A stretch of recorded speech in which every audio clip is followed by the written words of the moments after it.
Good morning. Or whatever it is, wherever you are. Alright, that's got a ways to go yet. And I think we just found a bug. I believe what I did is I requested follows on app startup, but not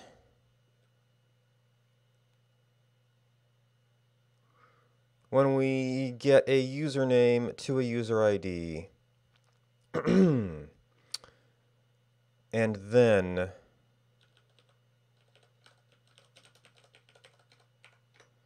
switch over.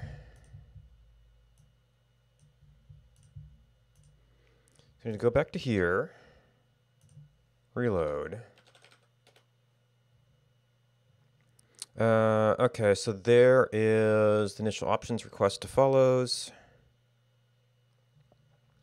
Okay, and there's all our recent follows. One of the things we want to do is actually try and fetch the current stream, get the start time, and get follows since then.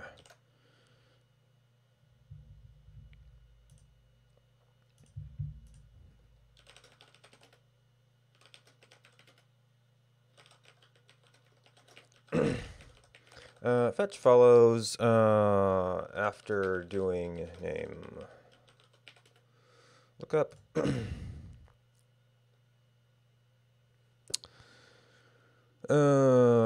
So we're going to need to get a fetch. Yeah, fetch live stream by user ID.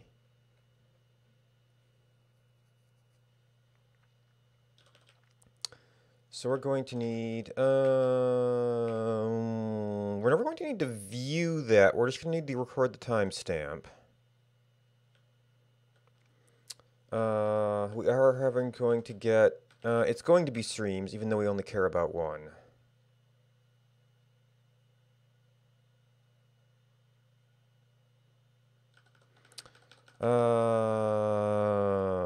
And this, I can probably look up.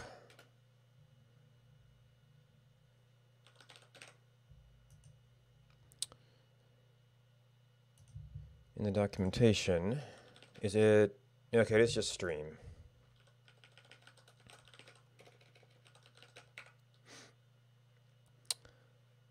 Now it is a list. Of course, technically so is user, so.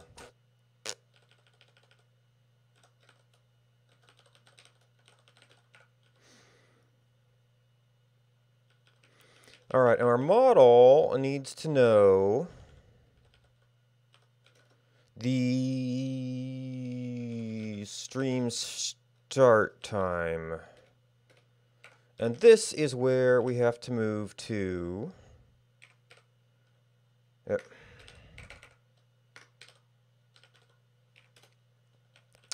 Time as a direct dependency.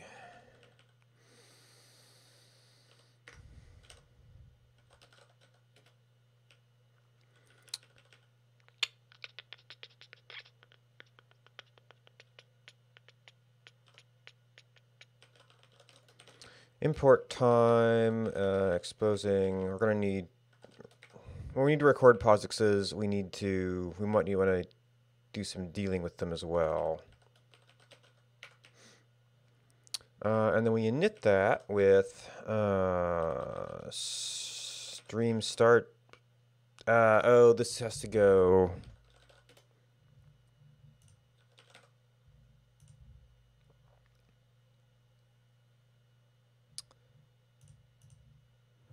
It's millis to POSIX. Wait.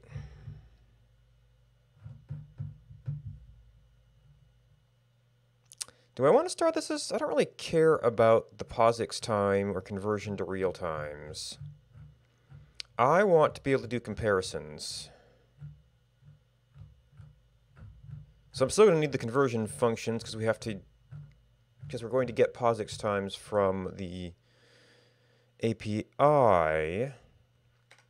But actually, so we might not need to be dealing with POSIX directly. Because I want something comparable. And I'm pretty sure POSIX isn't comparable.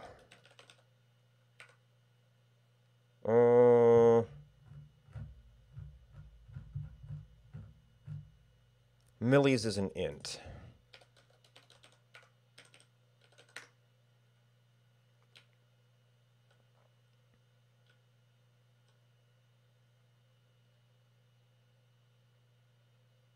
And then we want to update our update.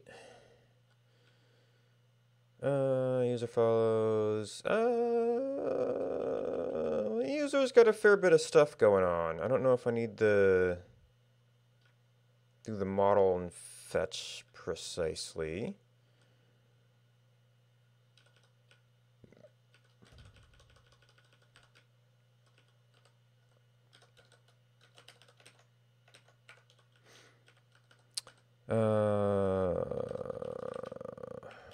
Okay, stream.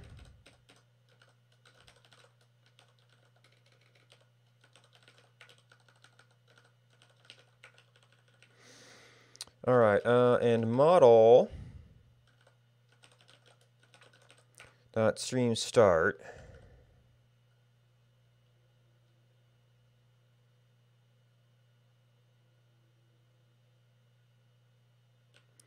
Wait.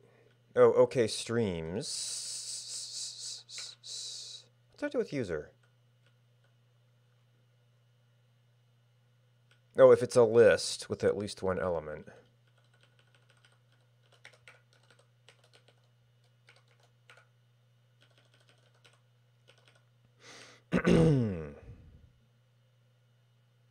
However, that makes it not exhaustive. So we still have to consider the OK.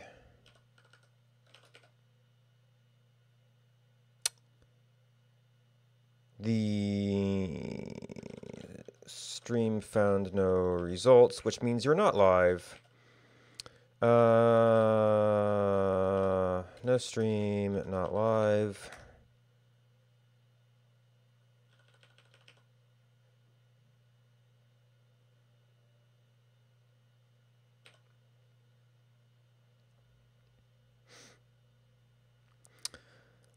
By when? Okay, so stream start is time.posix to millis of stream dot started at.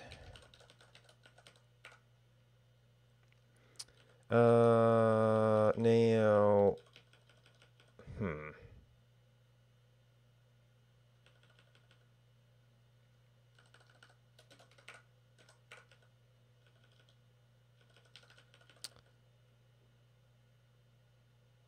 So does that mean,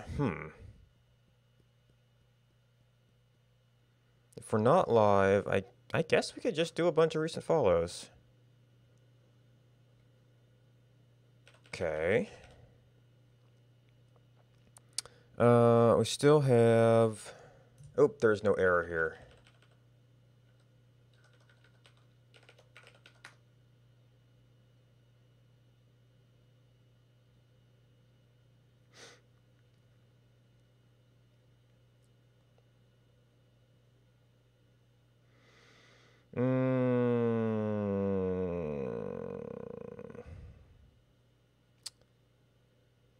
That's everything to get it. So everywhere we're doing that fetch all the stuff. Well, we need functions to call. This is probably closer to fetch user by ID.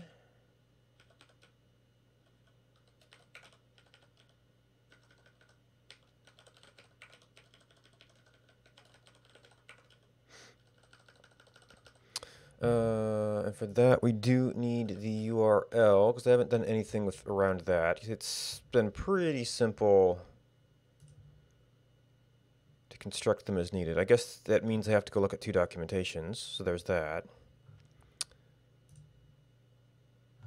And they have an overly aggressive mobile view here. Or at least I've not found this stuff in an easily accessible navigation.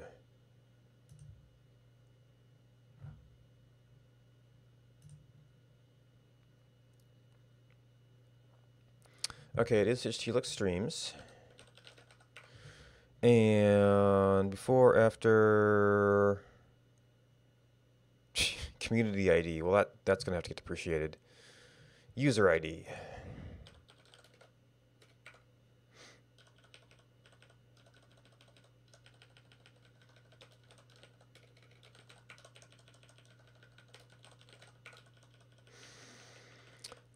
Client ID, auth, decoder, streams, current stream, fetch stream,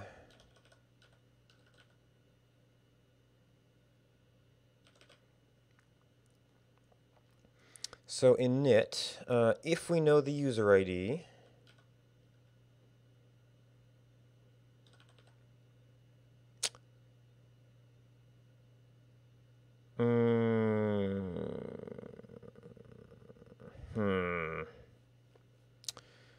you know, if we have just the user ID and not the login, this app doesn't need the login.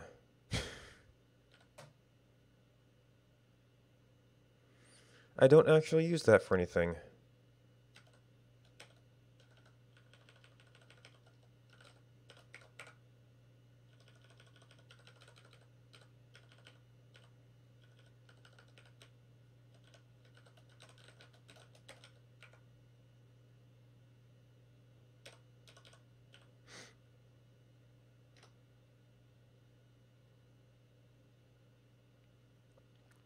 That means I can never put it into the URL, but I don't need it, so...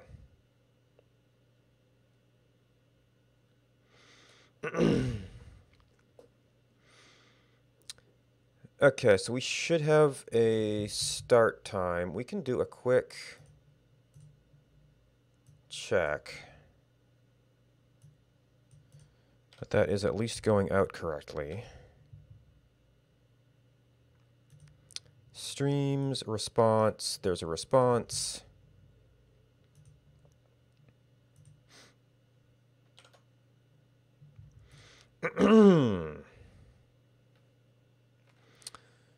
So, because we could get these back in either order,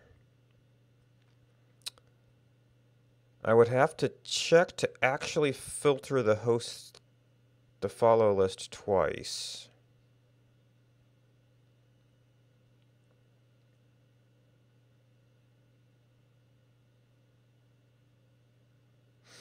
I could filter it on display.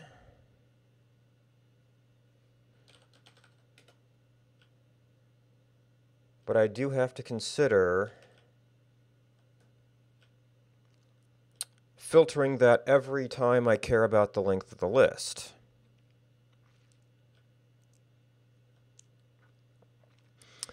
So here we could let it down to a sort of sub thing, but I also have to consider that when I'm doing the length of it for this.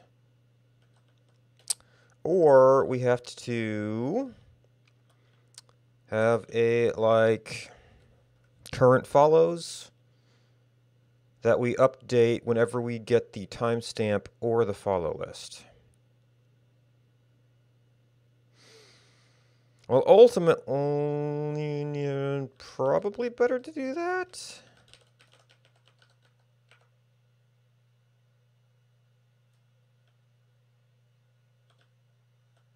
I kind of don't like storing the derived stuff in the model, but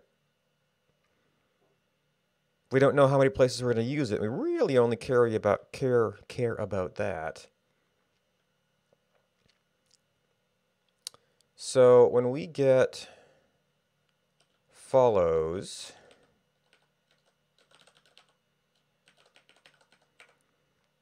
oh,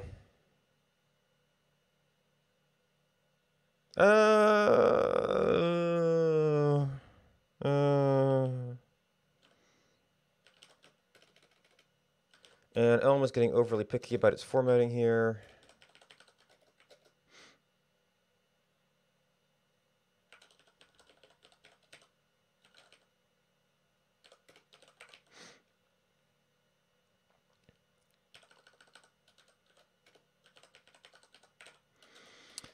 Equals list dot filter by follow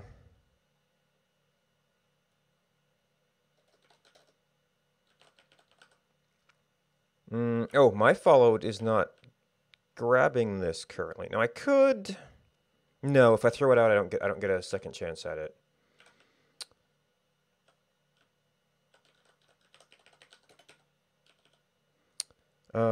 And that was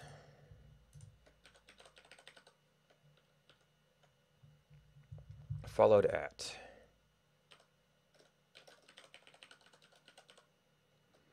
Oh, that's a POSIX. So to make these comparable, we want to do time dot millis from POSIX. POSIX 2 millis. Follow dot followed at.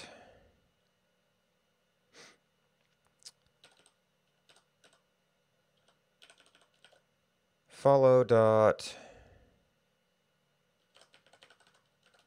followed at has to be greater than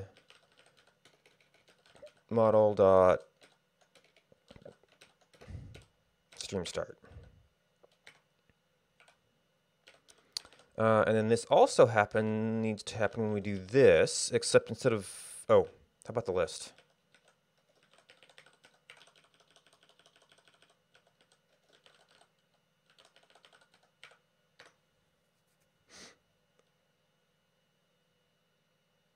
Oh, right, syntax changes. Yep, which also applies here.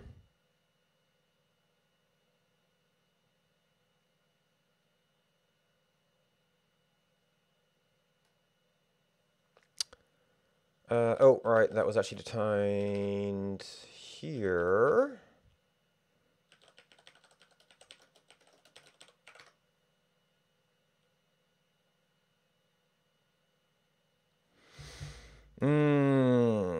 Does not have a current follows field. Well, I typoed something there.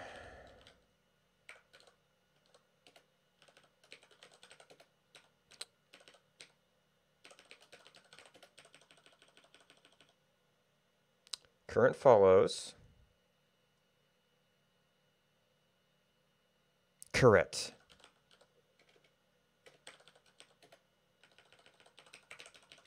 And the typos propagate.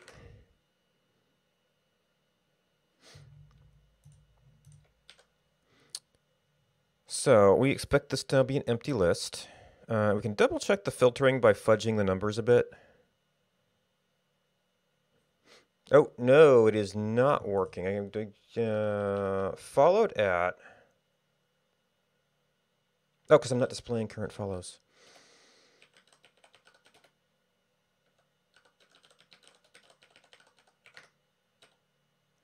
Current follows, current follows.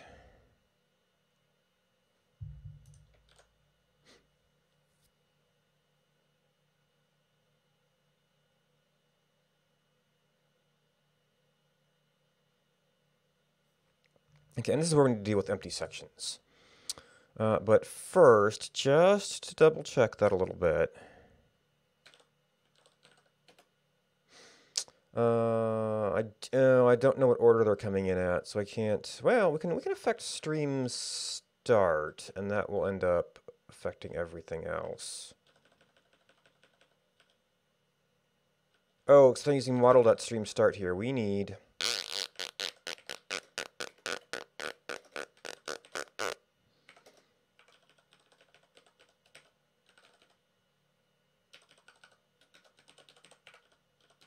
To avoid doing an entire model.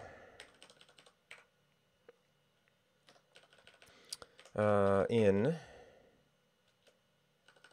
And once it's an int, and this is milliseconds, we can say minus 7 days at 24 hours at 60 minutes per hour at 60 seconds per day at 1,000 milliseconds per second.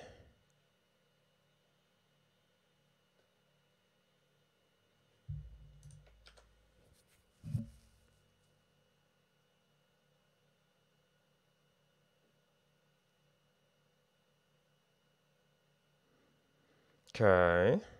Yeah. Just a couple. So that appears to be predominantly correct comparison.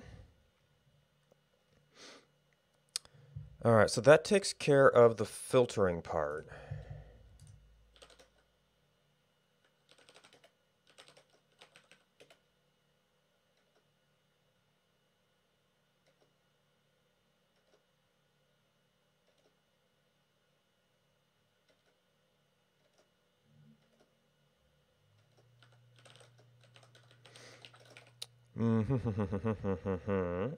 Fetch current stream start and filter follows. This will be wrong if we have a network disruption.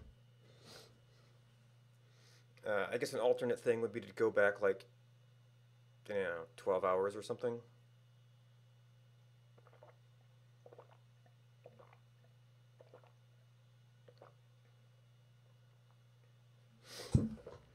In the case of an exceptionally long stream, or I mean, I probably cap out at around 6 or 7, and I could still go into a different stream. All right. Now we want to be conditionally displaying this, which is mostly going to be view.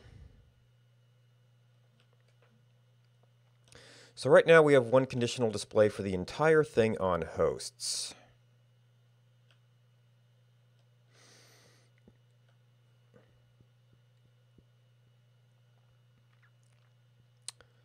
So we need to consider the case where everything is empty. And then, failing that, it is a stack of possibly empty sections.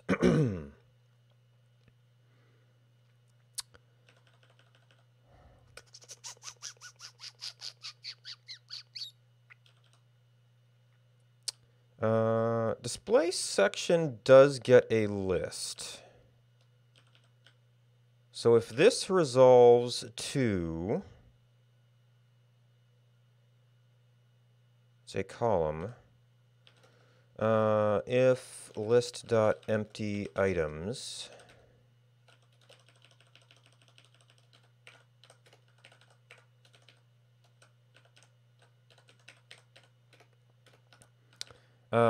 then I guess, actually, does this have like an element none or something to that effect? That's, I always use a text blank.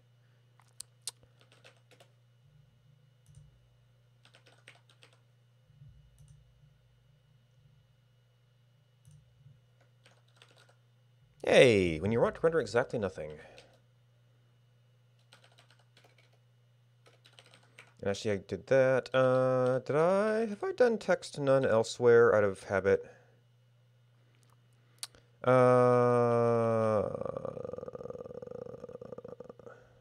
Model login.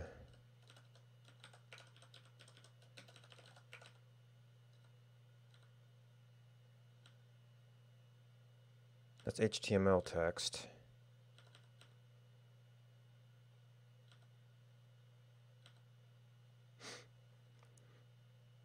Okay. Oops. Oh, it's like is empty, I think.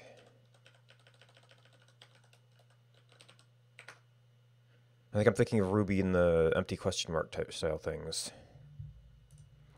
All right, so that should drop off the follow section. My length will be wrong, but we can deal with that later.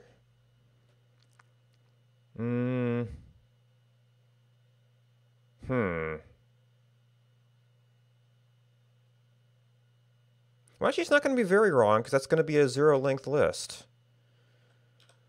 That will, unfortunately, be 0 minus 1. But then we don't have this spacing when it's empty, so that's something we actually may have to deal with as well. So that sort of works out.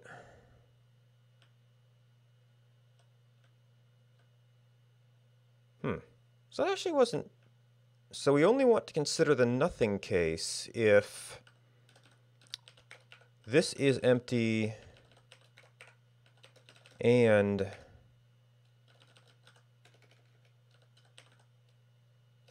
list.isEmpty model.current follows lit.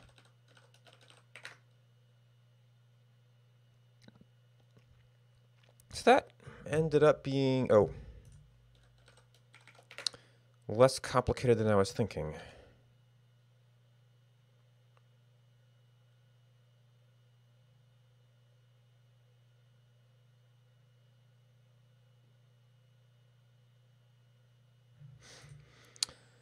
And then if we fake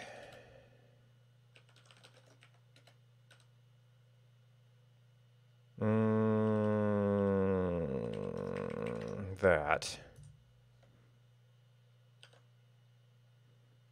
we just have there.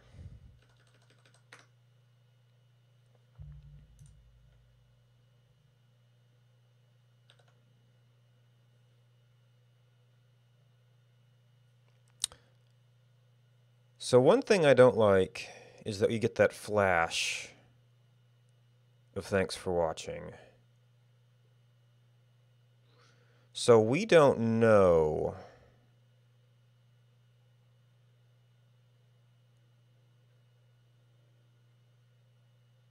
when we've not yet requested data.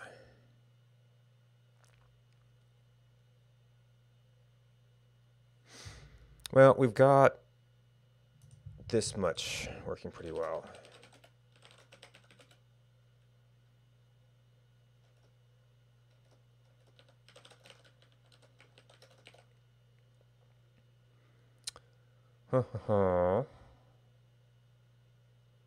This was do not display empty sections. One way to deal with that would be to actually put thanks for watching in the scroll when there's no content.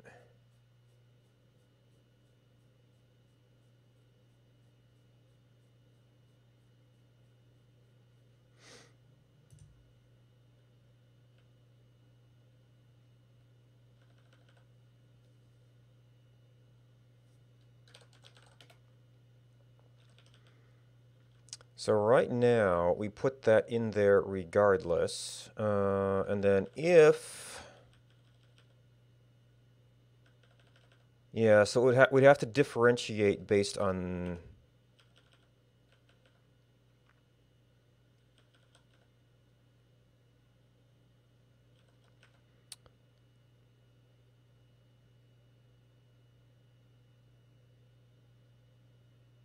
Wait.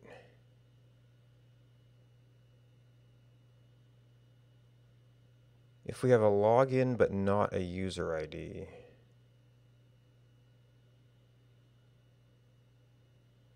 That would... No, because I handle that on startup. So the case where we come in and we've not fetched anything yet.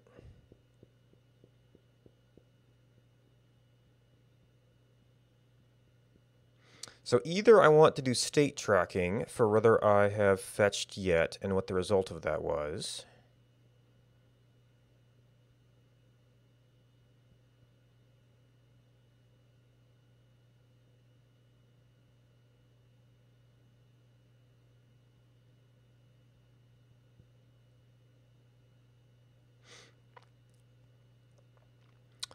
Or I need to handle this case separately from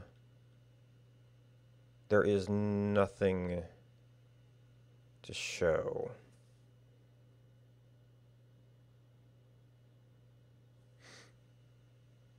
I mean, arguably, well,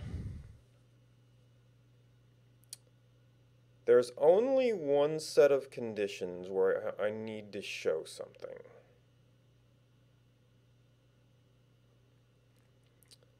The rest was sort of a stand-in while we're making our requests.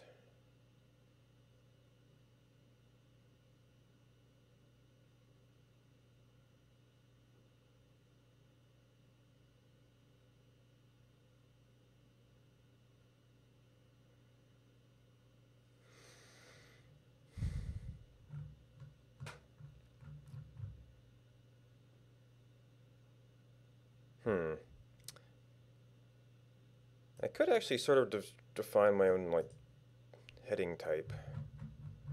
To cut that down a little bit. Although it has to be passed through at least this much.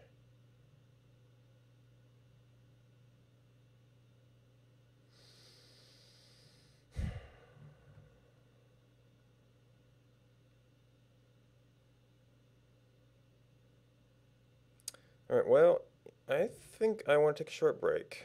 And then maybe that'll give me a little bit of a rest to think about that some. I'll be back in a few minutes.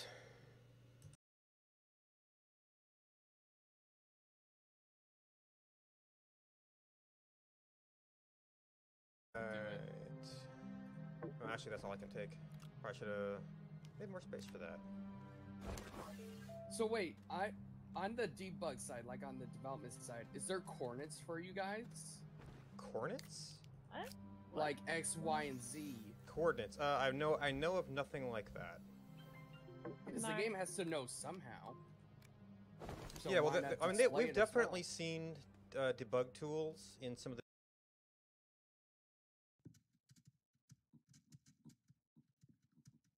So are we all right?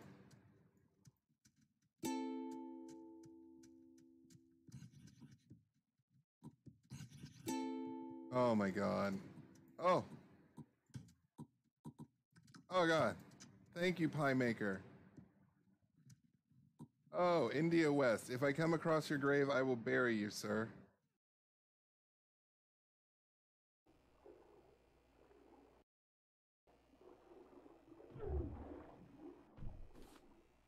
Sand. Sand that I want. That it? That it? Stone.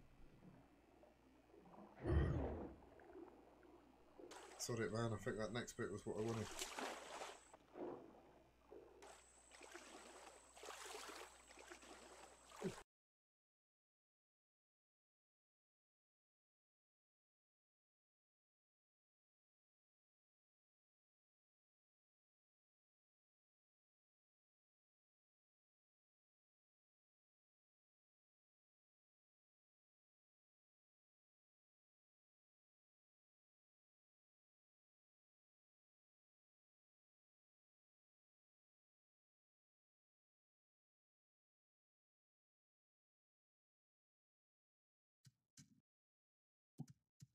Hmm. Run.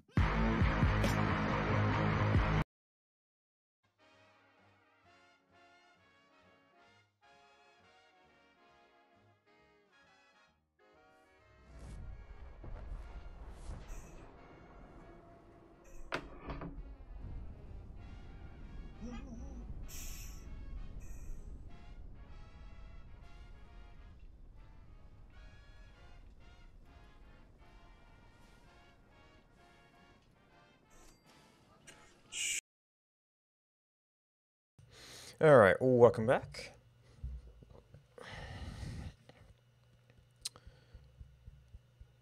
Okay. So, let's see. So either I don't want to display this while requests are in flight.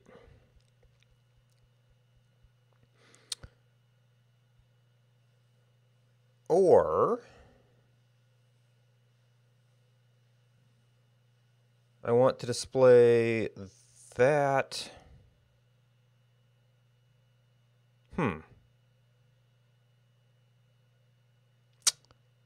Oh, I can't just use a section in there in this list because that's actually sort of, it will say, well, there's an empty list, we won't display it.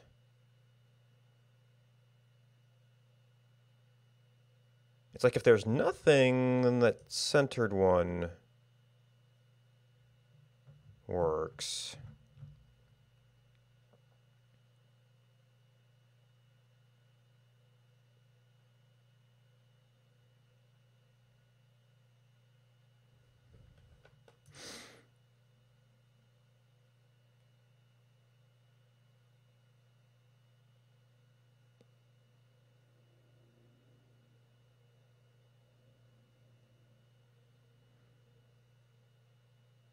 But that is just a list of elements.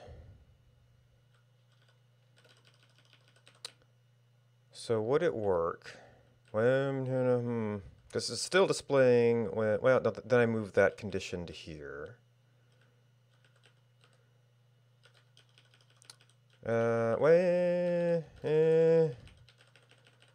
For immediacy of feedback, I'm going to do it first.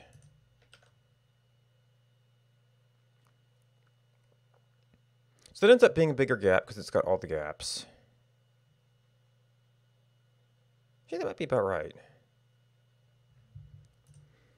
And then we have to decide if we want to display that conditionally or just always say thanks. And then this condition becomes not if things are empty. Because if things are empty, those two sections drop off. But it is essentially this.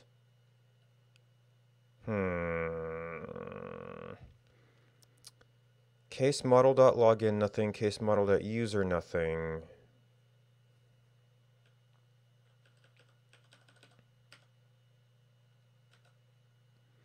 If model.login, which we can actually say equal to nothing, and model.user ID is equal to nothing. Actually, would this really just be model.user ID? No, because there is a beat where we have the login and we're waiting for the user ID to come back.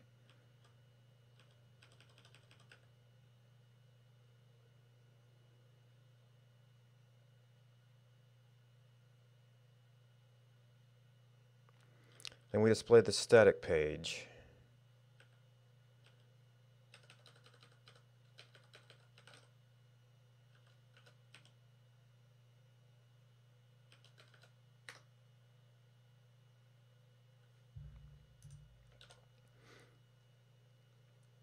Wait, did I still see? Okay, I am still displaying that. I'm still seeing a little hiccup there.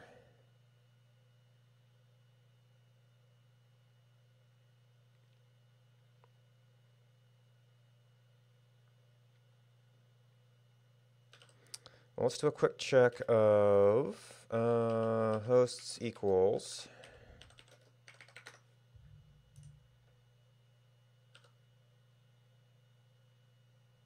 Okay, we just have that, but there's still this flash that I don't fully understand.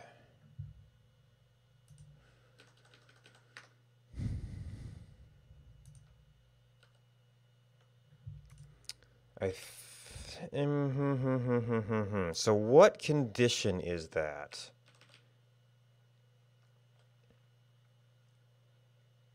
Oh, is that window height and window width?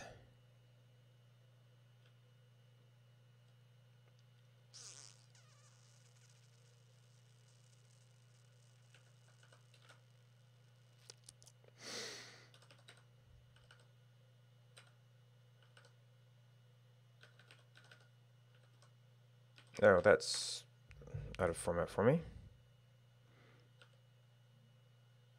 So that wasn't necessarily better. Do I turn those into maybes? Well, I pass window height around a lot. That would be kind of a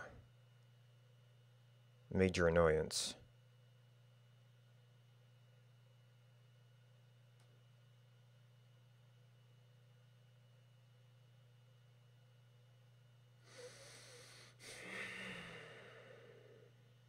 And it's like, if we don't get it for some amount of time, I'd probably still want to display something.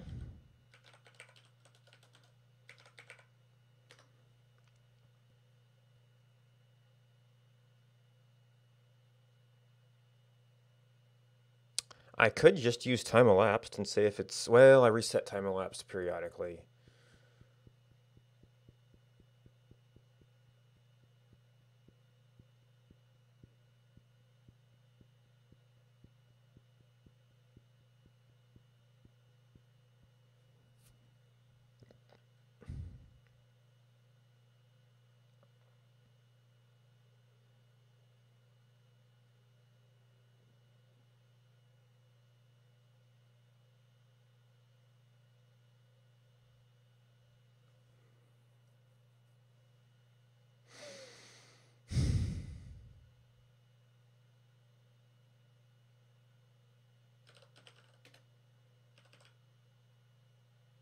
I mean, the height could always be that, so we can't just compare a number.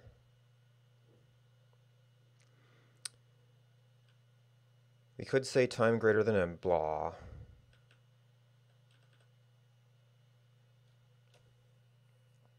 Assuming that our network comes in at some reasonable time.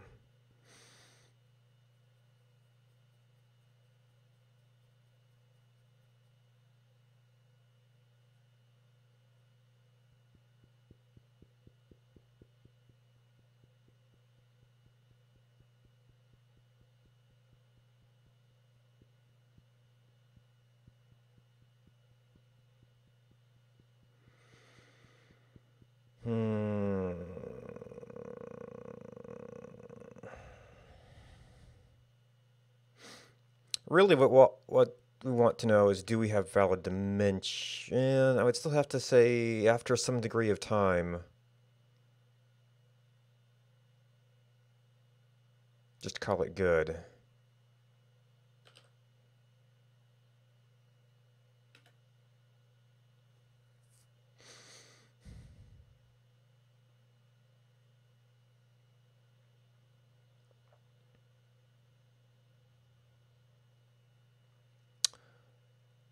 Other option.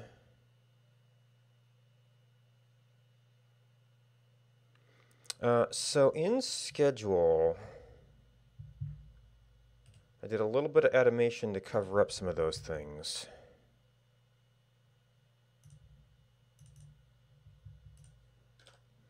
Does this have a separate style? No. Might be getting big enough. It should do that.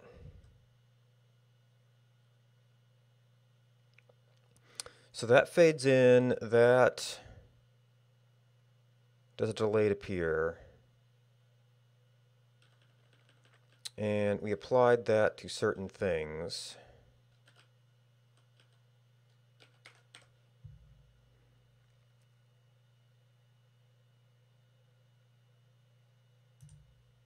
This would be kind of to everything. I don't know if delay appear is appropriate for everything here.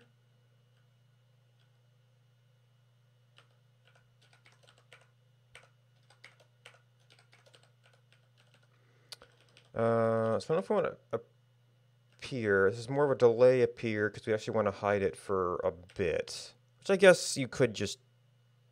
But that's a constantly resetting thing. And this is going to be...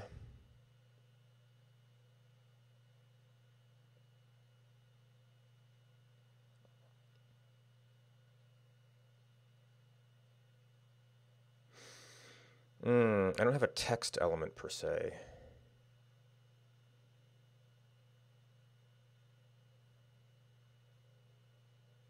Because if I just do it the view, it will, well, View might actually be sort of appropriate because I kind of just want the whole thing to wait a sec.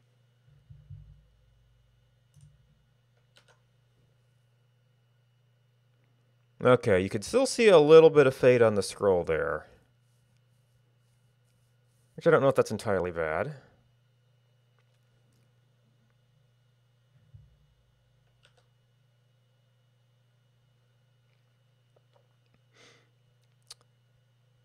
But that'll hide things for 1 second, and then that's only on elements being added. So then we have to consider that that's also going to apply to this. I mean, that might make it seem a little bit fancier.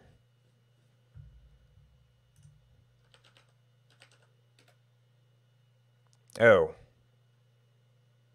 Oh, we need to reset time base when we do that.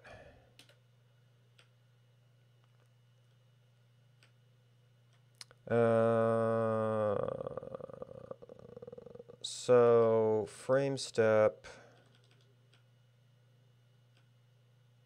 user, hosts, follows. UI end up at top of this one.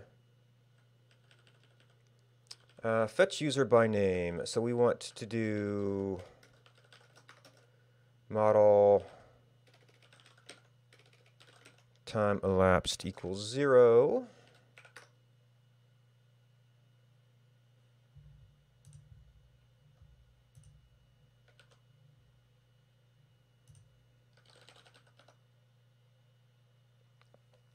Okay.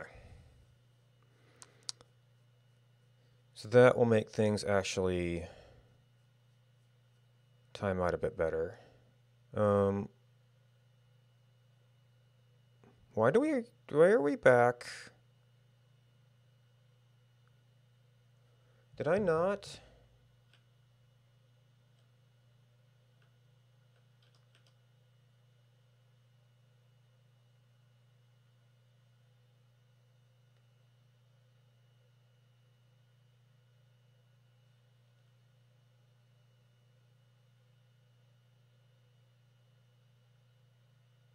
Did one of our requests fail? So we went back here, which didn't clear our state.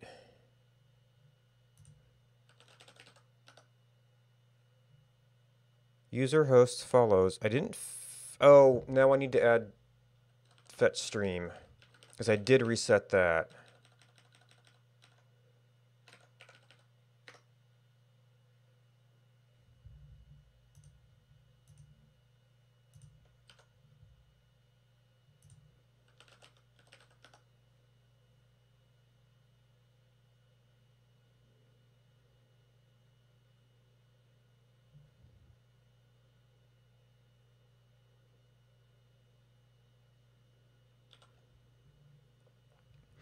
Okay.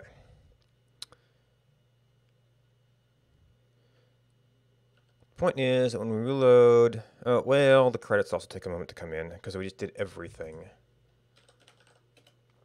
But that would mean I'd have to probably do, I don't know, do you support?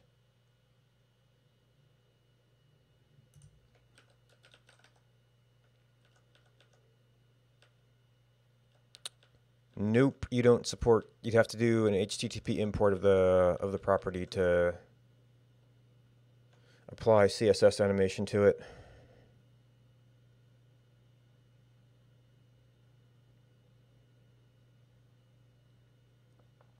And I'd have to get fancy with animation systems to do that.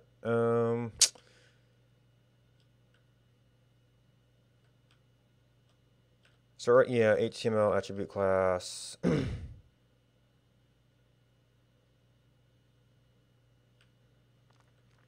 So we did view. Well, we are primarily concerned about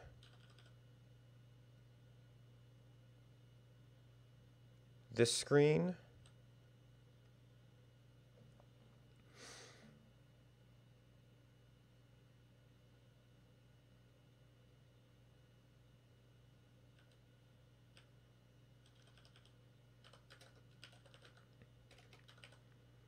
I don't know of any better way to select that right now.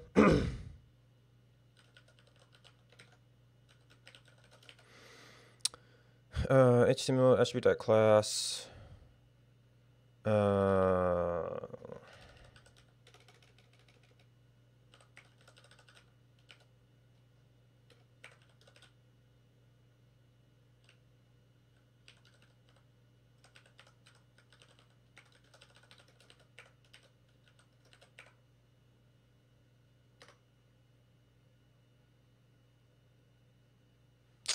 Uh-oh.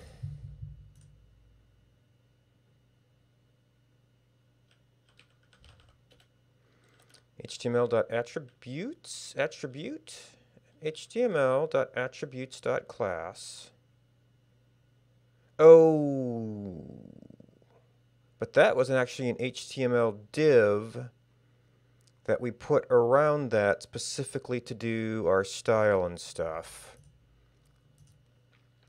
So we have to do that, and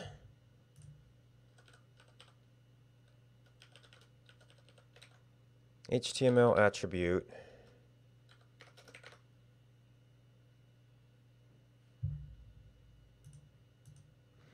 And now that will only show up in this case. Well, it'll show up in that case, and then it will show up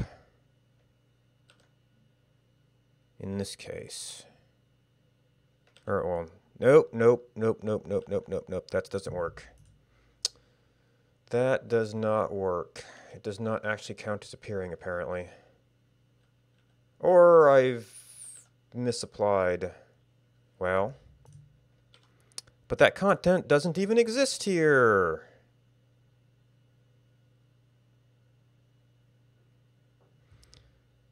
So I have to go back to here. Oh, because this is the size issue. It's not just that screen.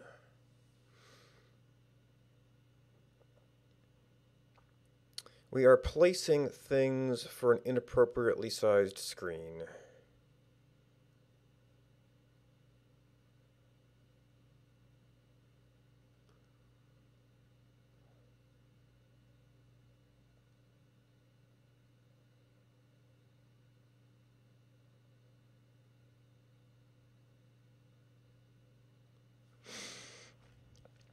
We can probably let's see, the footer is here.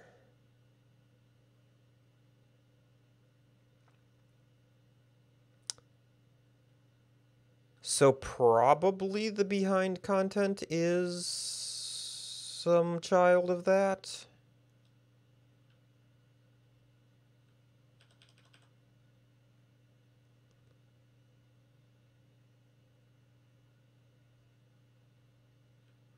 So either I would have to apply that to both of these columns,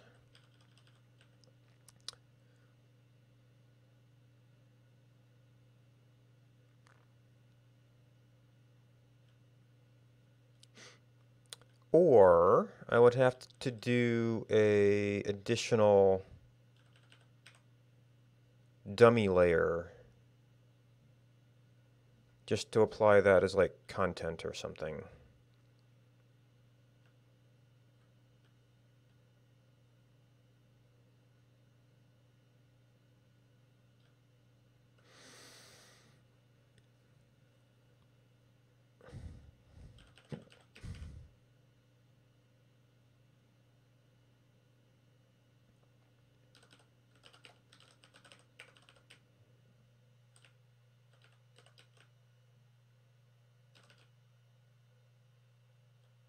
Maybe this isn't worth for the credits.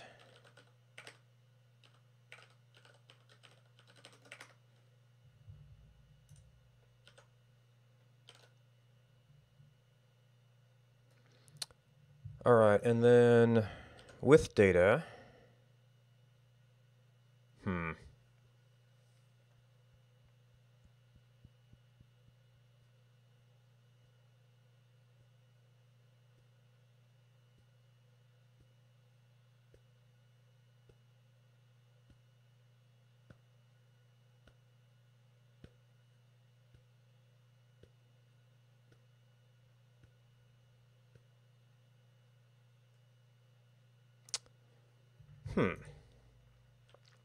So interestingly enough, we sort of didn't want this one.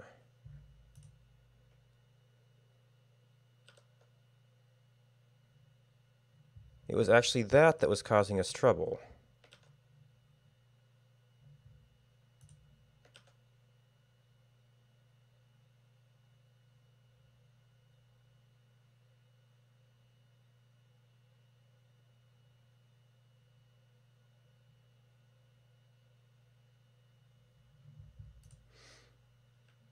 So now content isn't an appropriate attribute.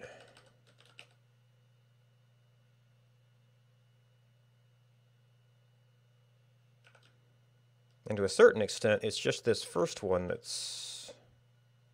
Well, it could be any... If we get data before the size...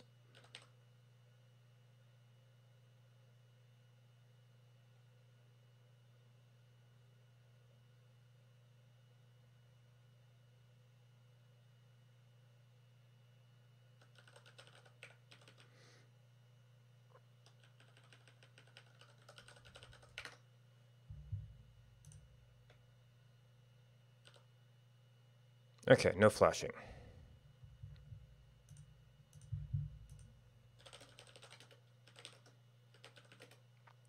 So we changed some spacing. We reset that. Reset that.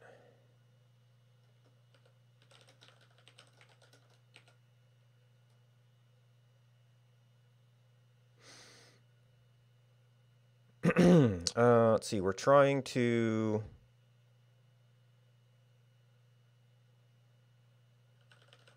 remove content flashes during startup. All right, so that might be kind of done for now. Well,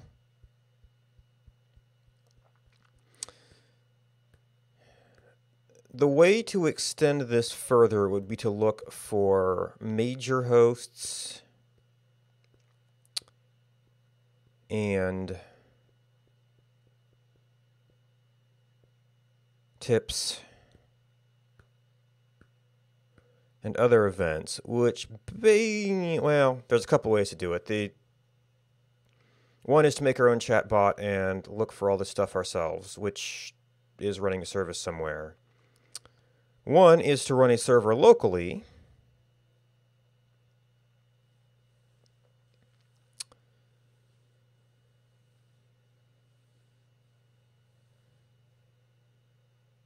You know, I think I kind of want to take an interlude because there's something that I never really got around to checking into.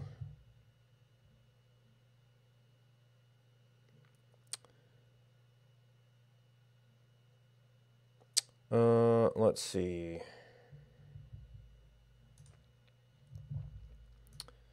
So we're going to have a little interlude because I want to check into...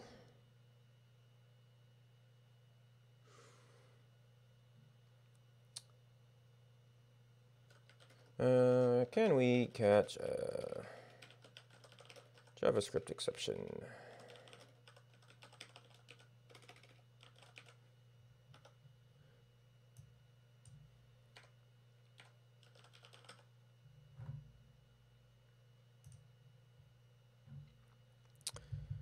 All right, so now we're going to exit that for a bit. We're going to go to schedule. We're going to exit that for a bit. We're going to go to schedule. We're going to exit that for a bit and go to schedule. And then start all this up again.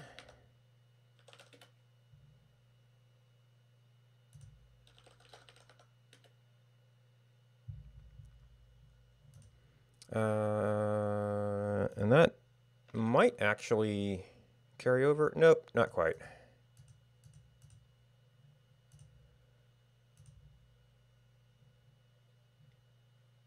What?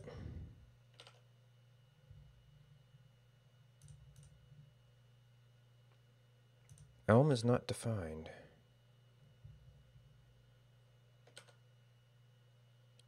What? Loading failed for script with source. Did my CD not work here?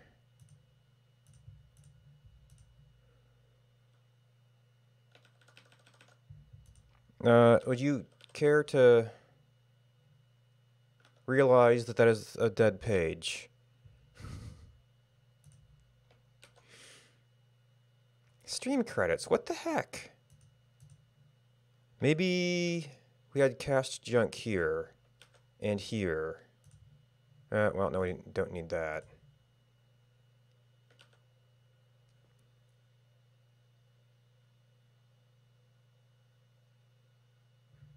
What?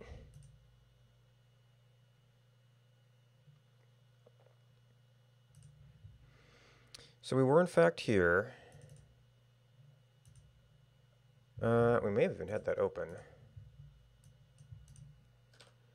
Index.html. Load schedule from videos. What the?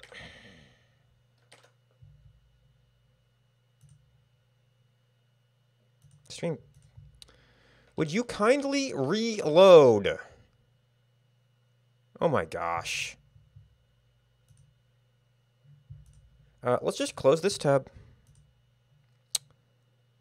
We will close Elm Reactor again.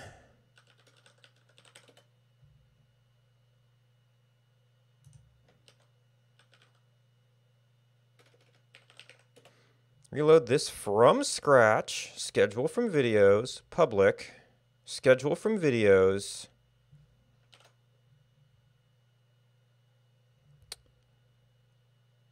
So is this an Elm Reactor bug or a browser bug?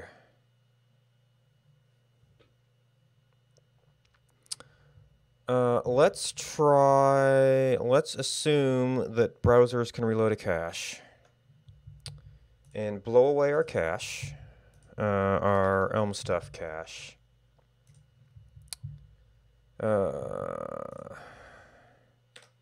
Bye-bye.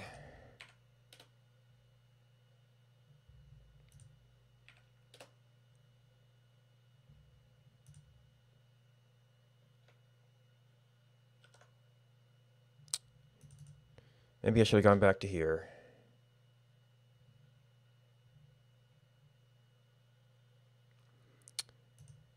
Public, schedule from videos. What are you smoking?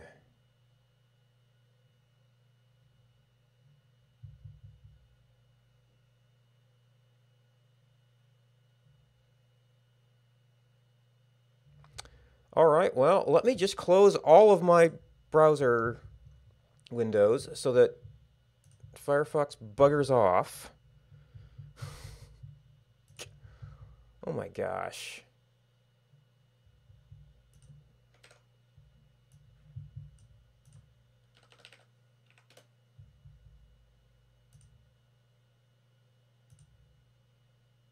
No.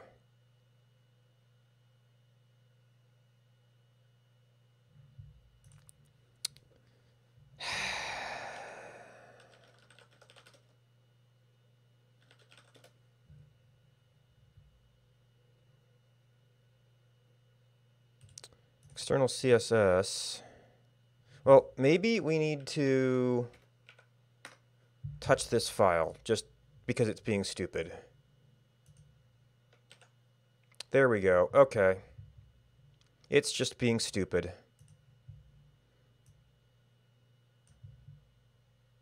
It's like, but it's the same path.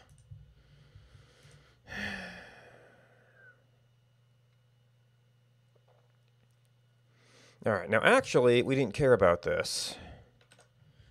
We cared about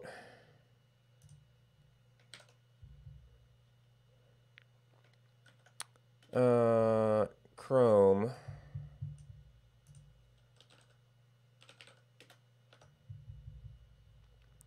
with an extension on And Chrome is still being a jerk about bringing up accounts it shouldn't bring up. Activate Dark Reader. So there's actually nothing much there. Oh, and it's already broken it. Okay. Well, no, it's changed. Yeah, it's already broken it. Even though well, it breaks it more on a full reload. Oh yeah, it completely breaks it. Okay. So this is the thing we're interested in playing around a little bit with. So actually, yes, here. Can we catch Elm things?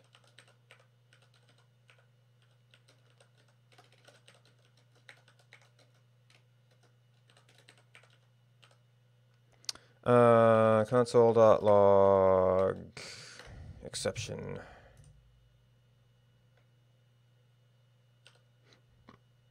Nope, uncaught type error.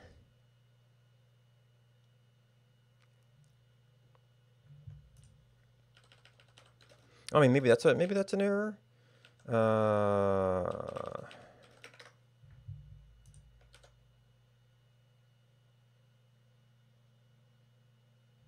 Wait, does this still happen if we don't even call this?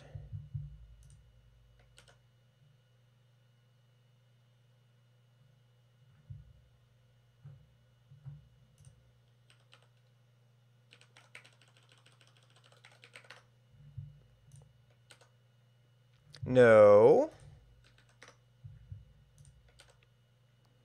Right, so they must be doing this in like a frame timer callback or something.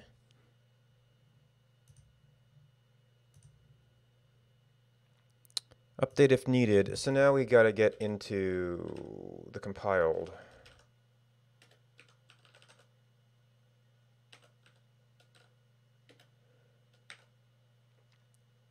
Browser request animation frame.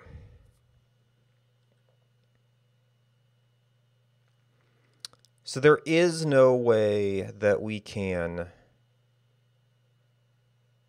get inside of this and catch the error.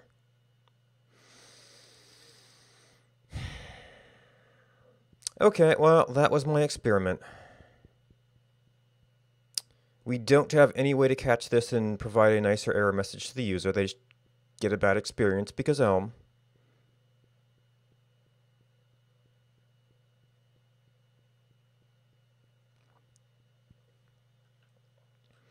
Is this only used in certain modes? No, that's platform initialize. So even not using the top level browser application seems like it would still... Oh, well, there's a browser document. Browser element, browser document. What about browser application, which is based on browser document? Oh, but even browser element, does that make animator? So nothing can escape the uncatchable error.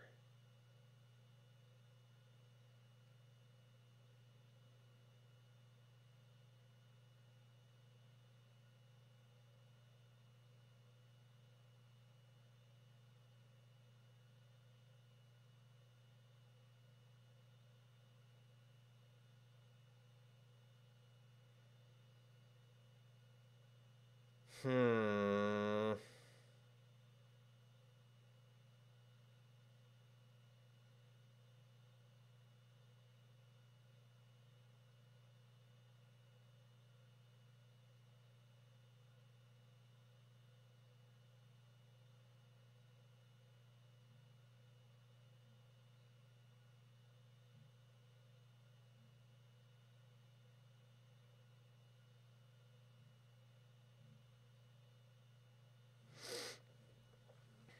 Well, that was a shame because I was kind of hoping that going to, well, element mode might dodge the actual interference.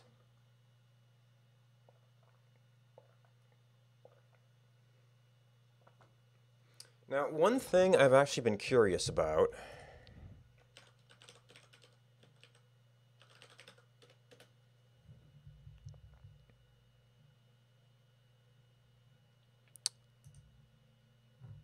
is how does that affect it in iframe?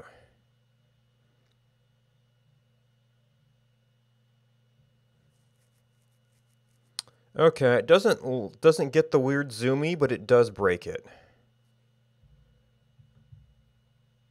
And we have no way to detect that.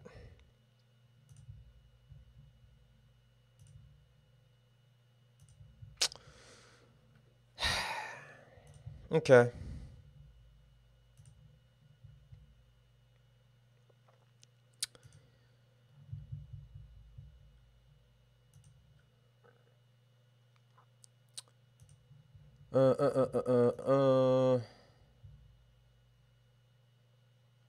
So the answer is no.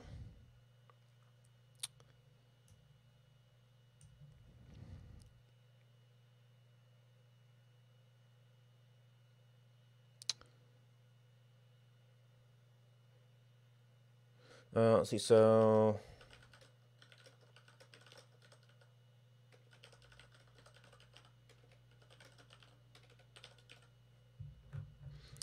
So we're now looking at general, what else can we get stream credits for? So this has to be, go back to stream credits.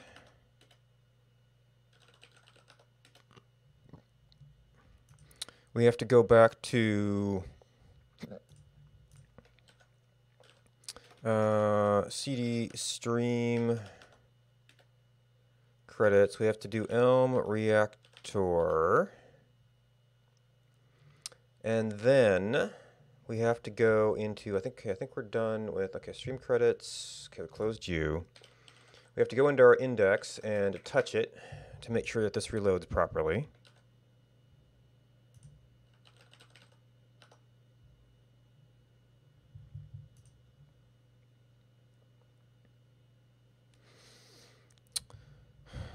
So other sources of, well,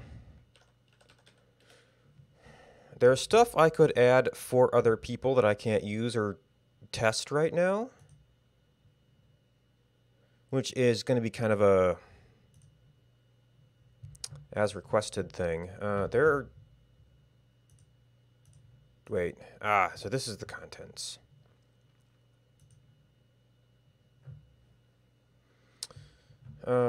So that's for game developers. So Bits only has a leaderboard. Can that be for stream? Number of results, period. You could do day. Oh, started at. Okay. So you could get your stream start and then do that. So that would be possible.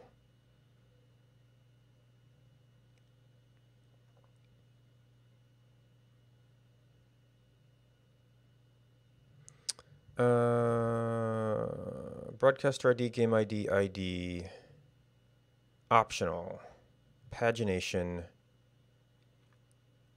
ending. Okay, you could get clips, but that's definitely not something that I currently have issues with. Not that I've looked much, but I definitely haven't seen a whole lot of new ones coming up in the rotation.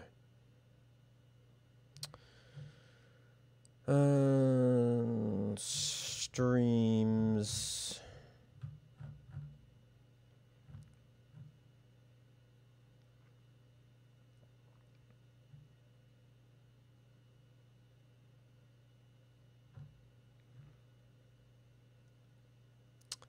Webhook subscriptions need a server.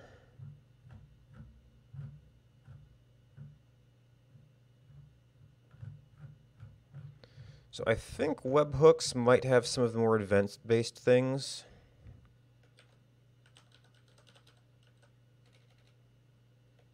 Webhook subscriptions are the only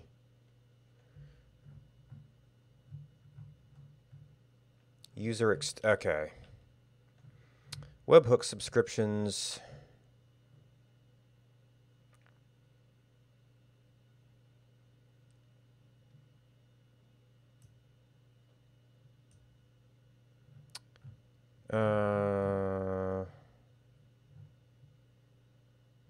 For a user. Doesn't callback provided by the subscription. The topic. Yeah, this is probably documented somewhere else, but you need a server for this, I believe. Callback, yeah.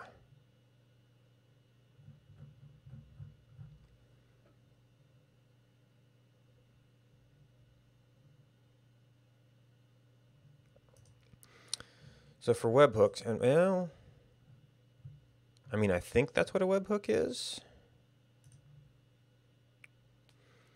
Scribe, an event which Twitch notifies you.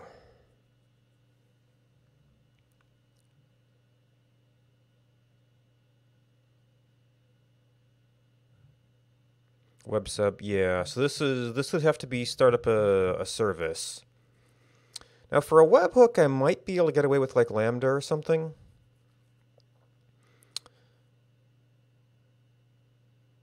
Yeah, so that wouldn't require polling.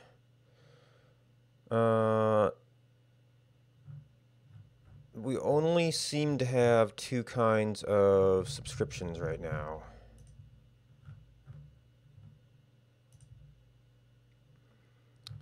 Subscribe events, topic. User follows, stream changed.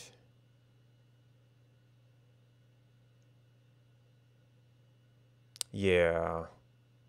And follows is the thing we can already get.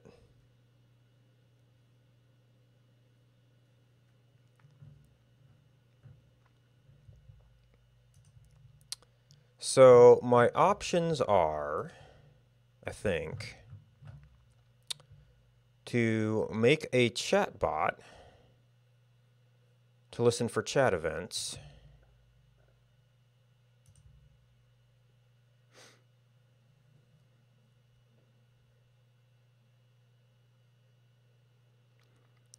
Facilitate working with Twitch chat.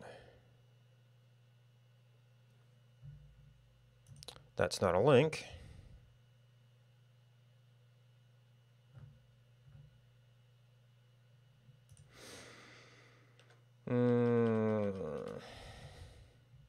Nope.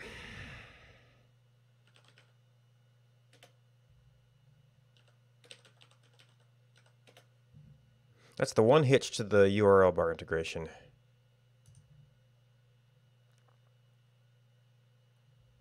Node version.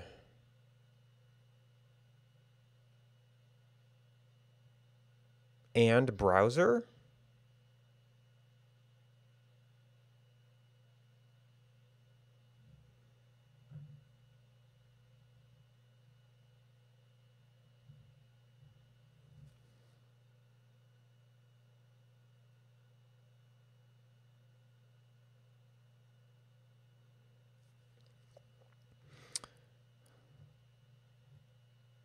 Oh, so it does work in the browser. Really? I mean, well, that changes things a little bit because you'd have to be running at stream start to get events.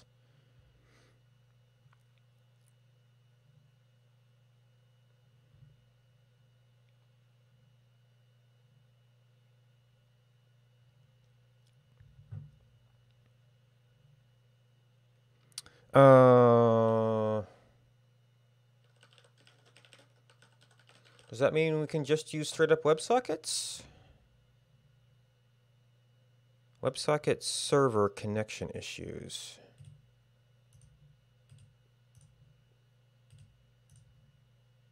IRC via WebSockets.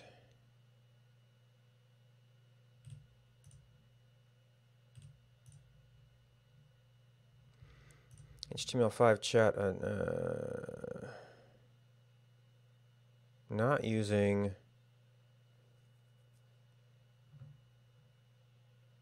PubSub topics.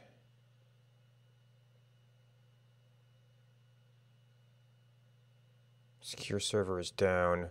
It's an undocumented API.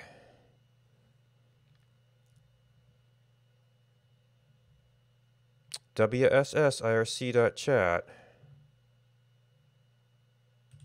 PubSub guide. Okay, I wasn't missing that.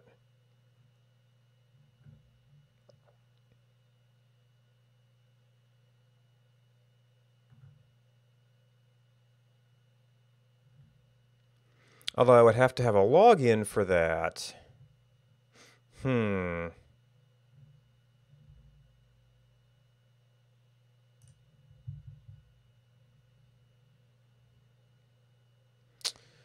Subscribe to a topic.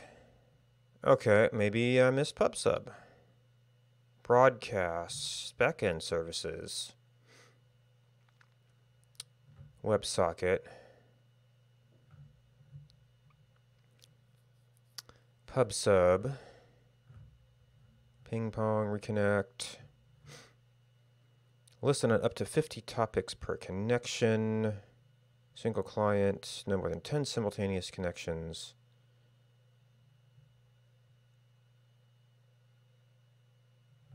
More than 30 messages.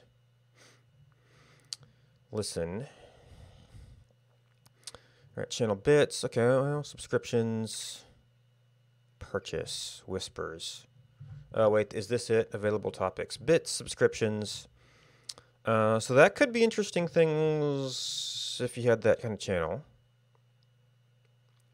Although I'm only going to get donations from the... No, yeah, none of this will have the tip data.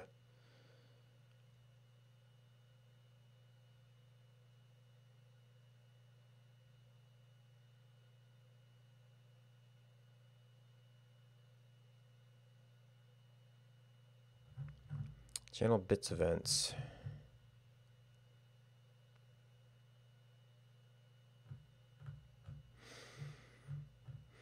Receiving messages.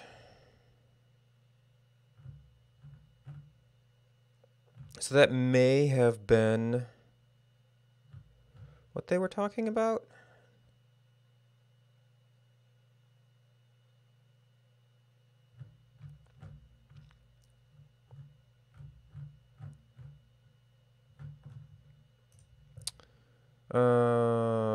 IRC.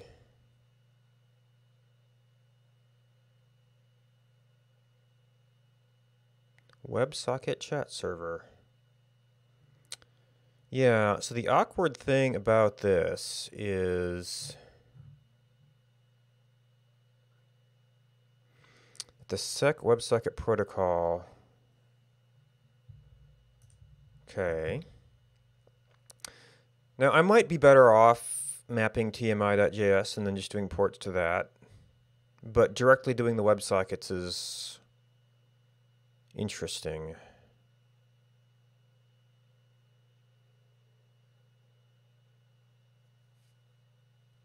We disconnected? Oh, well, okay, if it's depreciated. Well, no, TMI uses that, but still.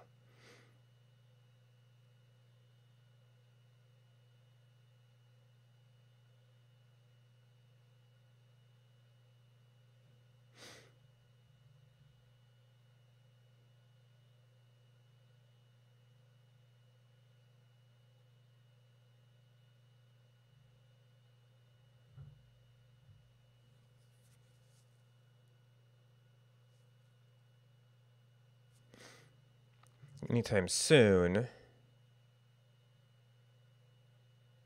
Oh, okay.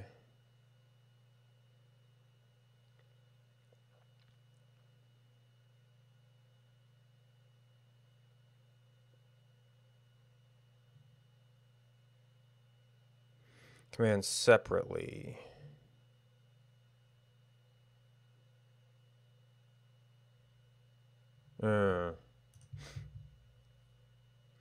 WebSockets and secure connections. Flash-based web client.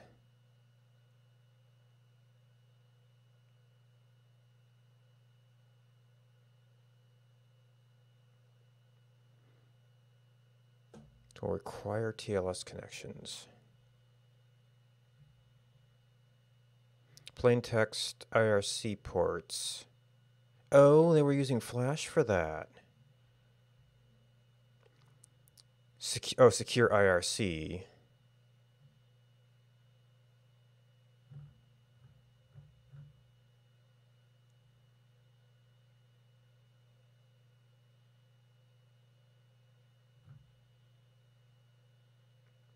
Okay, so they got mixed up with the insecure IRC connections.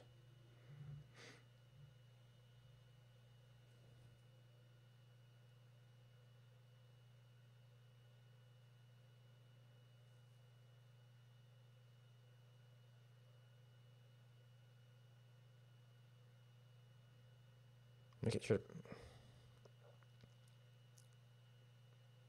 And making our public fingerprint private. That don't hold in our case.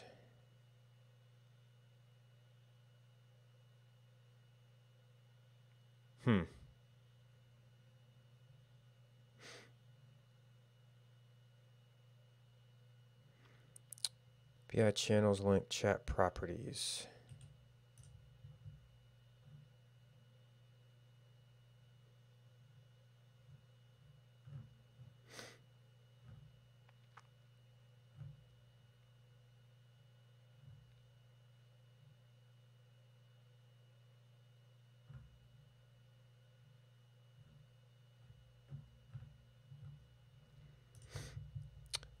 Oh, this is a direct.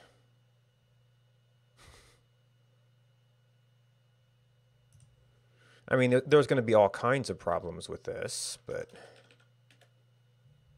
no client, yeah, no client ID specified. So we need to actually find the docs on that.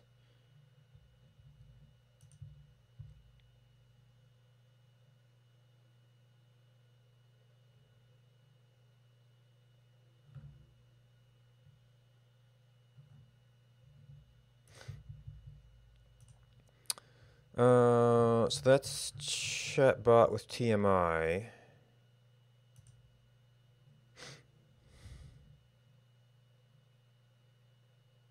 IRC.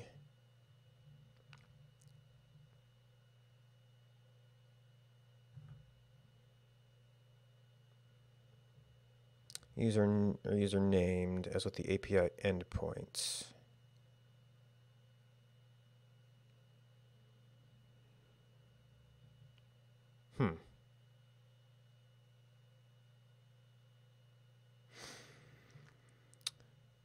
Client to server, server to client. WebSocket clients. Your password should be, OAuth token. So that means we go through the OAuth loop, which I've done before.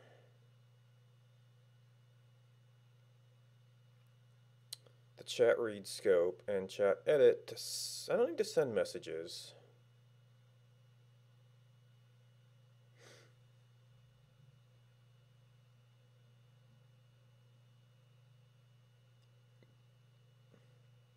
But this does mean that we'll have to run this at start, which kind of replaces the stream fetch with get current time.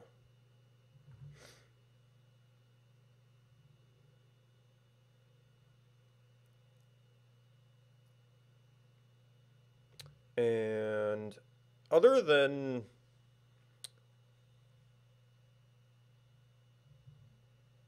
being cool to play with WebSockets and stuff,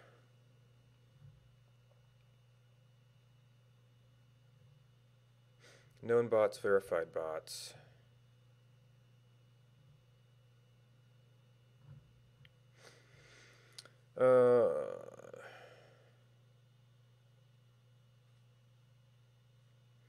Higher chat limits are not exempt from AutoMod. Dropped due to repetition.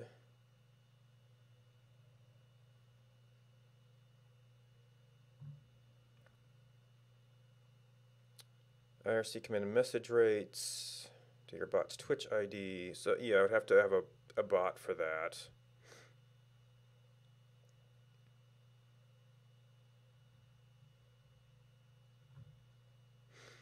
Join the channel, depart from a channel, it's the private message. IRC, oh, required scope.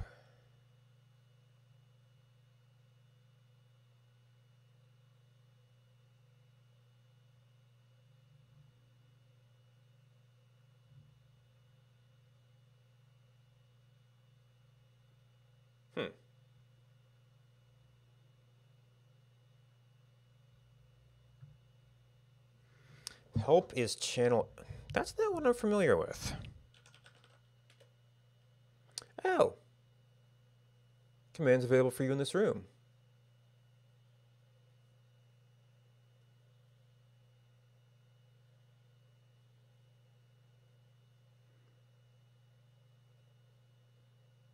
Right, and it's channel edit because it's commands. Although presumably you could still do help and say, it would say you can't do anything. R9 Chi beta? Well, I think it's available to me anyway.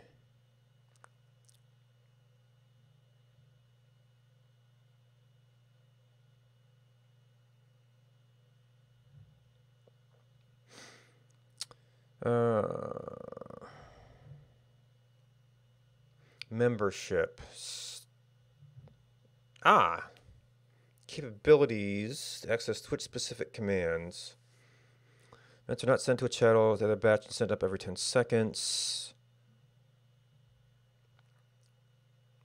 Elevated users are giving operator privileges. Membership state.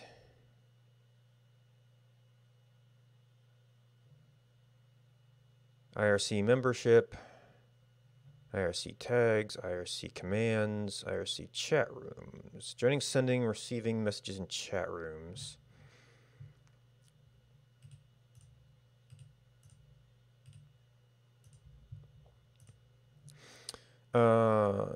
Join a channel, gain, lose moderator. List current chatters, depart from a channel.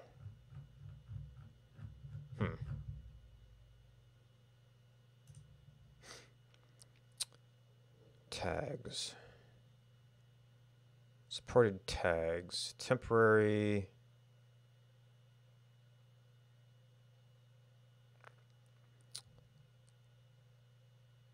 So these are for sent. These joins a channel on subscription or resubscription.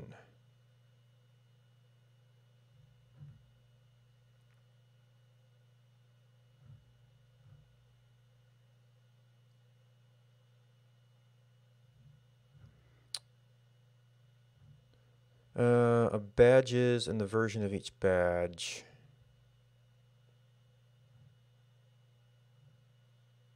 But it sounds like to get R9K. Messages with O more than 9 characters must be unique.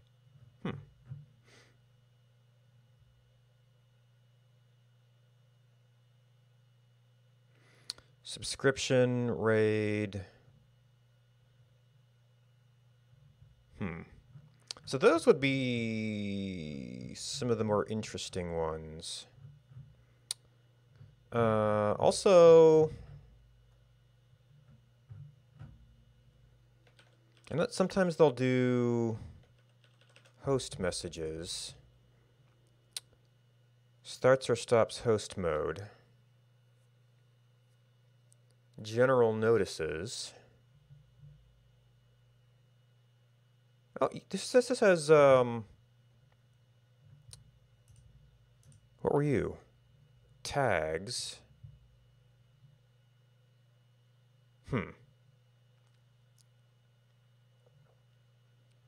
That has user notice as well.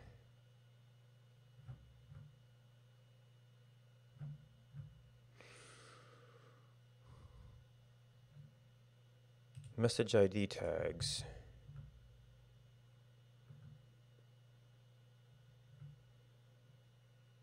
Okay, yeah, and these are references to that.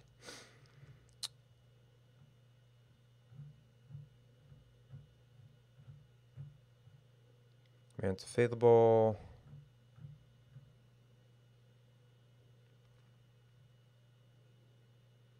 Ah, okay, so that would actually be the major hosts notices. So there'd be some utility to that, since that's one of the things we're looking for.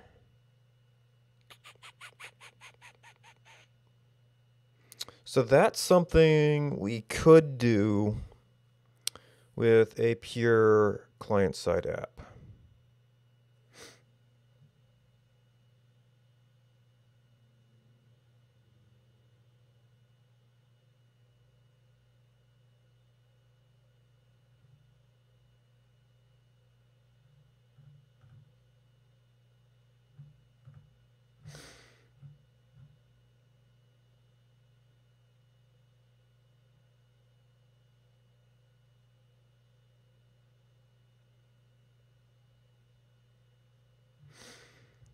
No help available.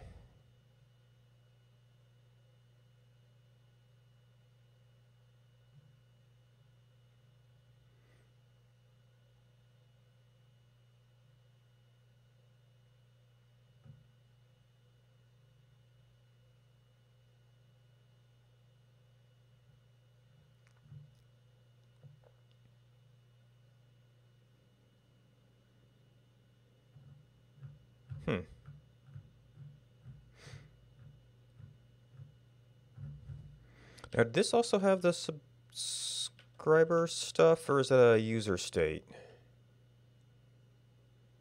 Sub only.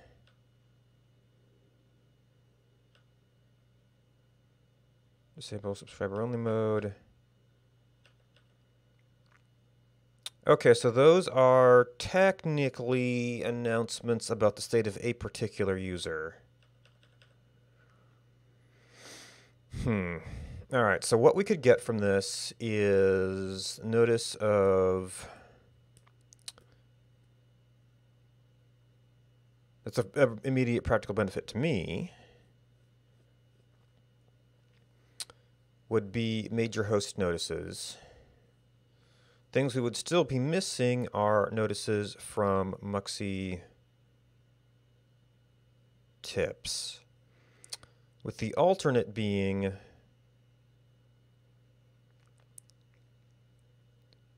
switching to Streamlabs, where we do have an API of sorts.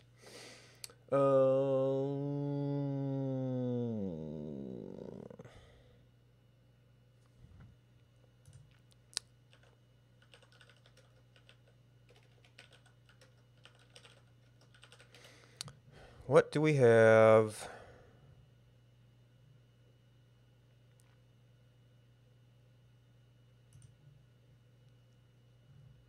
Credit card, donation.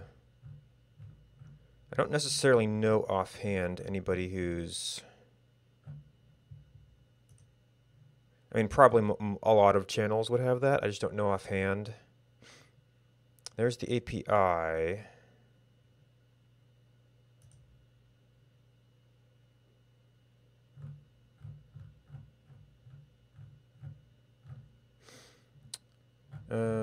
Widgets. No.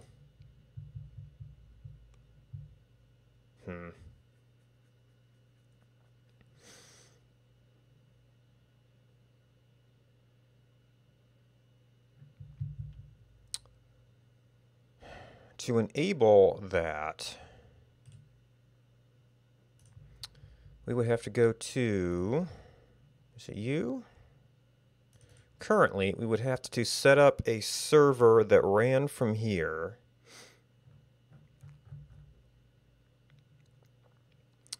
That could retrieve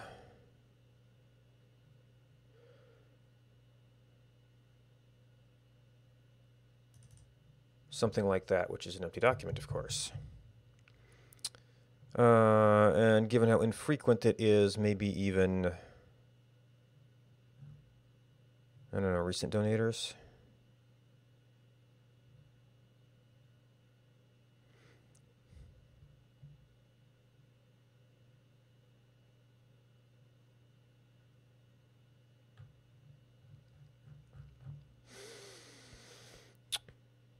But running a local server is our only option to get that information. Running a server or setting it up for Streamlabs.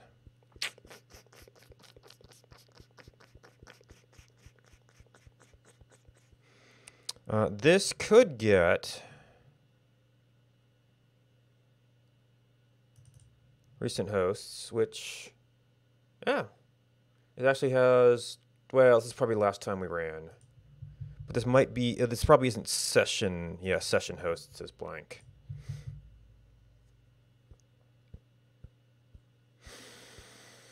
I kind of don't like...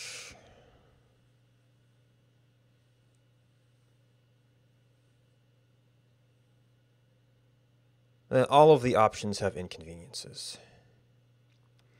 Getting this information requires running a server every time I start up in this directory so it can serve those files.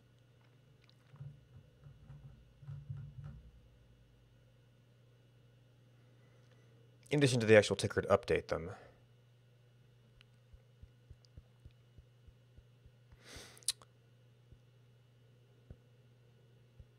Right, I think, yeah, I think my initial decision on this is that these are, right now, a sufficiently uncommon event that I can just call it out manually.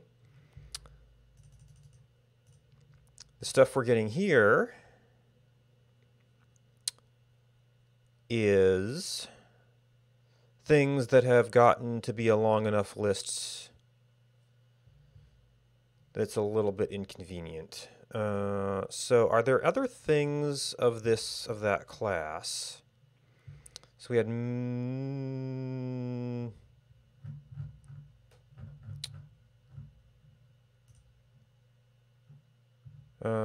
join current chatters. We might need join chattel, but that seems like a really basic IRC thing.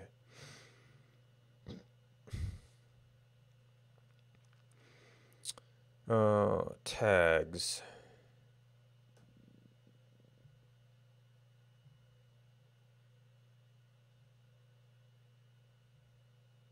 User notice. Unsubscription or resubscription?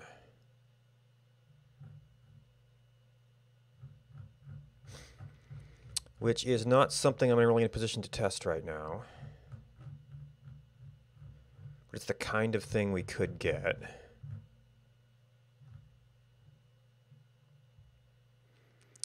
Oh, this also has raids. Which should be one... Right, we get raids and major hosts from this.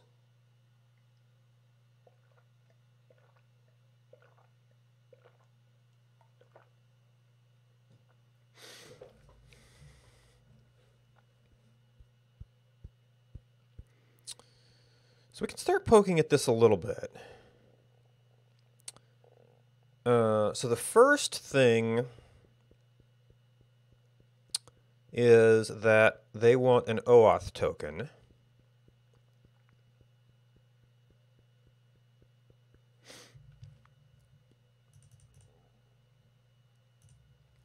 Which,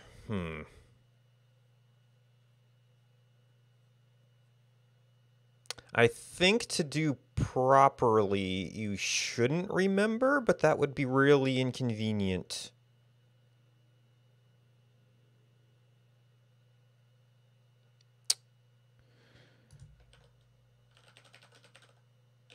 I haven't used this app in a while because Twitch actually did push back the recent videos. Okay, I mistyped that. What? Was it not following videos?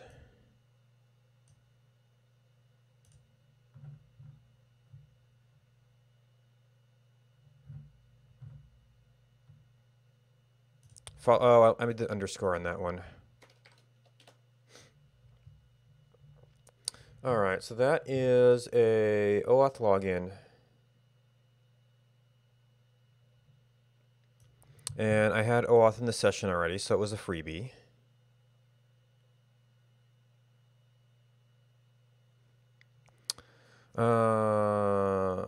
So we're still fetching all the peoples.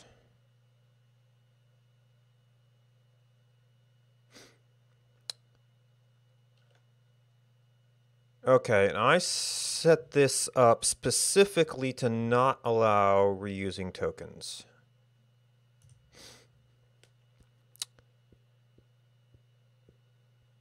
For something that is essentially going to be acting like a bot, we would kind of have to set it up to reuse tokens so you could set it up and forget.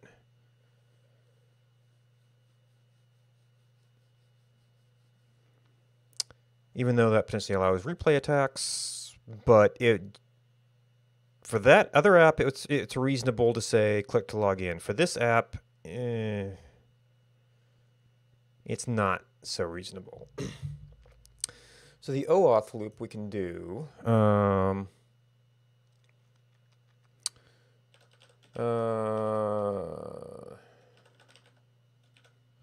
Which IRC events? So that is something we can.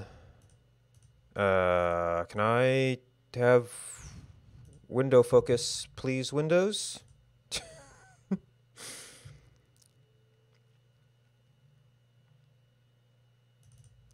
So following videos had all the stuff for the OAuth loop.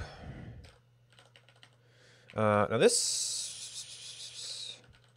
Okay, at ElmJ. So I have done this. I have done this to Elm 19. It's probably a little bit behind on some of the Twitch stuff. I don't think there's been any really significant changes, though. Oh, and this was the other app using follow.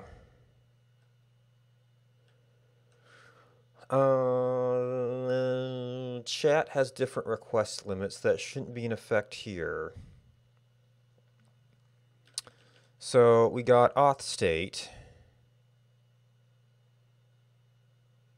Oh, that was for getting a UUID to do that replay protection.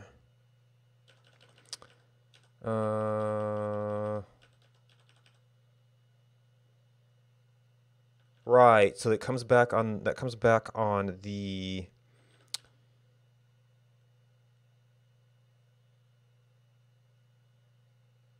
Oh, yeah, this is the old version of... No, this is not over href, init href. Oh, this was only a browser document. Right, because I only need to input... Right, because that changes, but this is an application already because it is updating the URL. So we're getting the state, which is the thing we use for replay protection. And the access token, which is the thing we need. And then, let's see, so auth, which we have to pass auth to certain requests. That might not really change some of my API requests, although you can make authenticated requests to get higher request limits. Yeah, that's the auth state mismatch.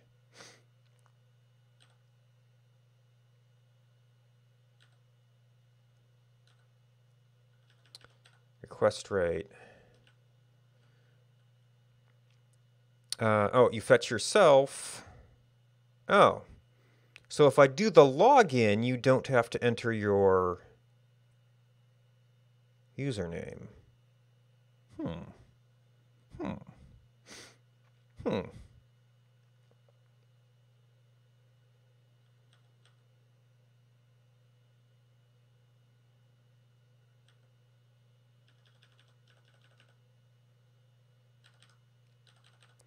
And on the view end, we call this auth display login. Span href. Let's log out. Authorize URL.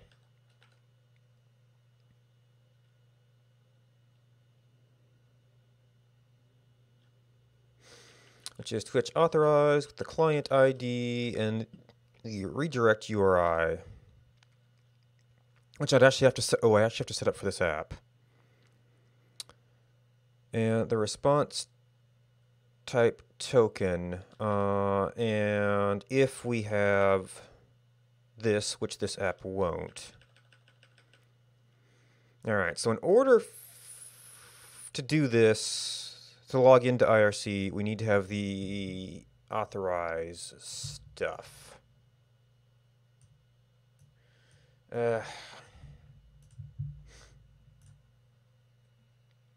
Which is going to do a couple of things here, but we have to have a link, which we have to figure out how to do this. I mean, it's just a link, so it shouldn't be too big a deal. So that's just href authorize URL for redirect.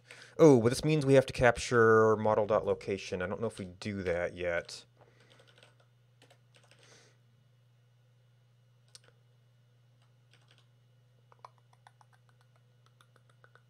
Okay, we do capture model.location, assuming that that is actually staying a URL.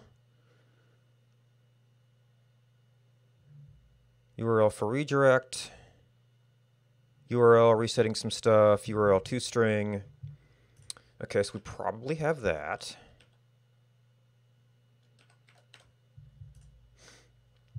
And this is display login, which we might, I should probably have a logout link somewhere, huh? View.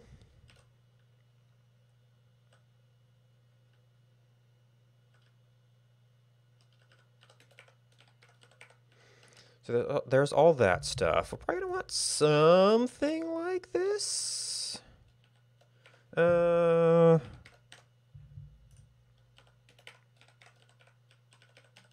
guess this could go up a bit.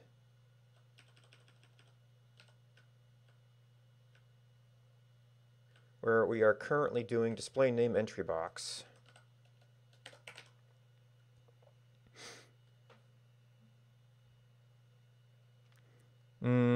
We don't display this, so the logout button might end up somewhere else.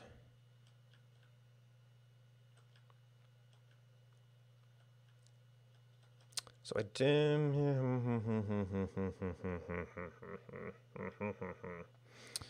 know if I want to leave that as an option for non-authenticated stuff or not. However, this is all set up for HTML.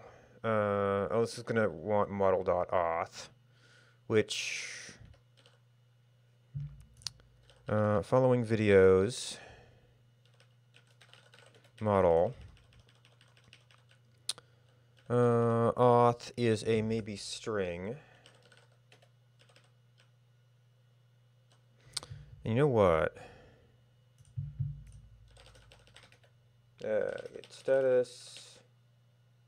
Oh, we're actually still here.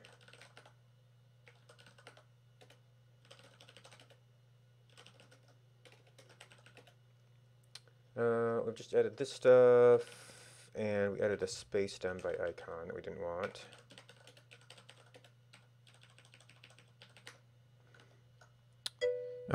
Git checkout.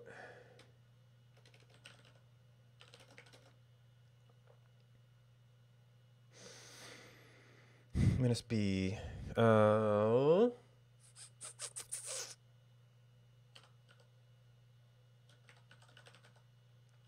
Well,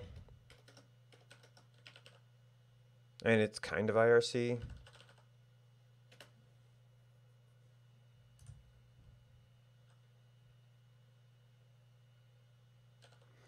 All right, stream credits, our model. So we've got our location, window stuff. I guess there's a kind of login user ID.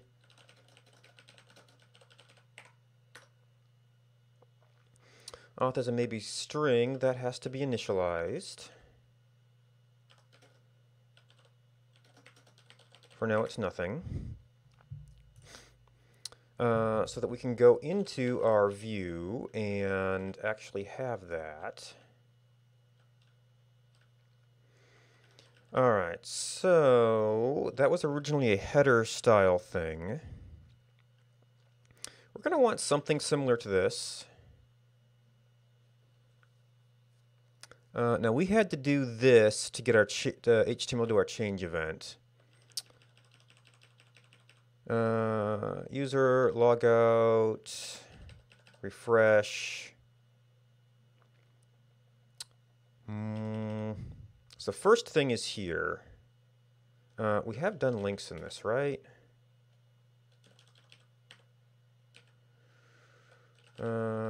Display.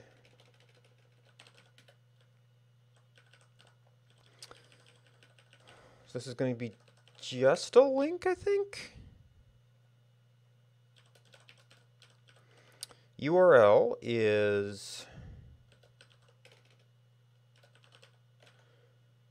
authorize, yeah, URL. URL for redirect, model.location, and model.request state. Okay, so that is a thing. I mean, we could leave that there, maybe. That means I'm gonna have to pull in UUID for this application, which we're not actually using. Model.redirect. I think we actually don't need this parenthesis here. Label.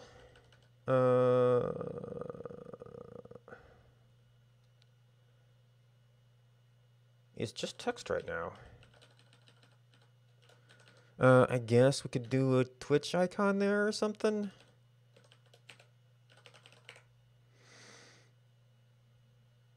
That might actually be a bad idea.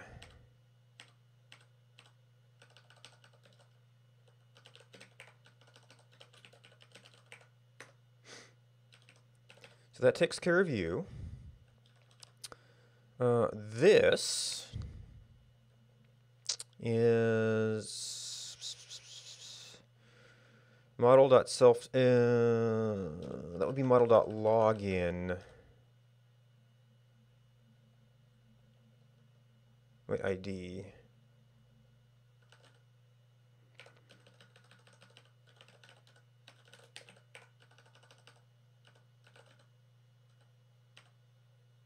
Display name. Which I might, I'll probably have if I do that. Now this is a span though.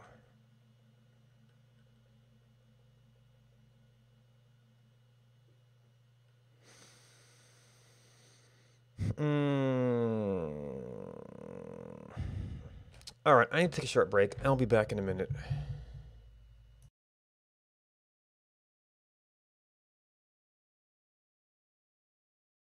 We'll never use this unless it's the same priority as the issue.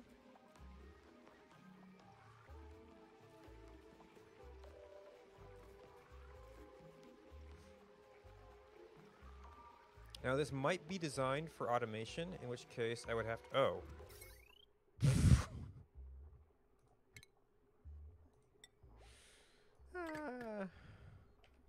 That was bizarre, okay.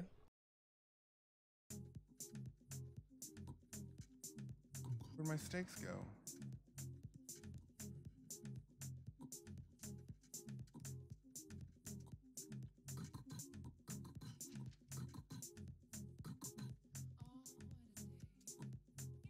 Fine now.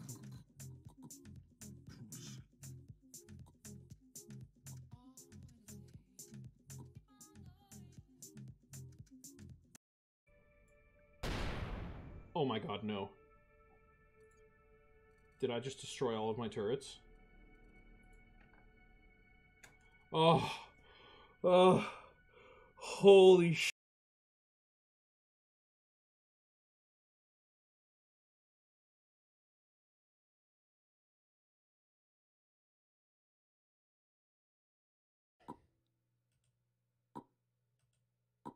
All right, well out here, it's only going to be, wait, I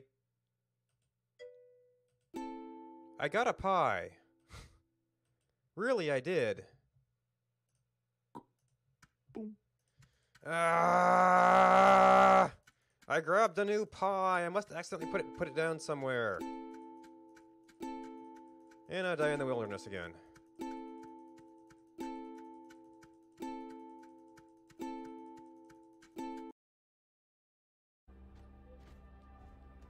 Nope.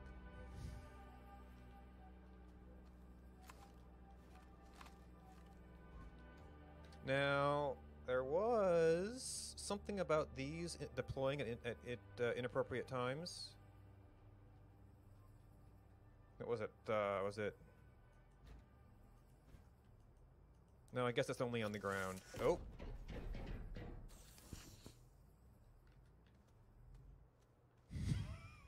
Okay, this will be a lot. Welcome back. Okay. So I was trying to work through this. This was treating this as a span. I guess this would be a row.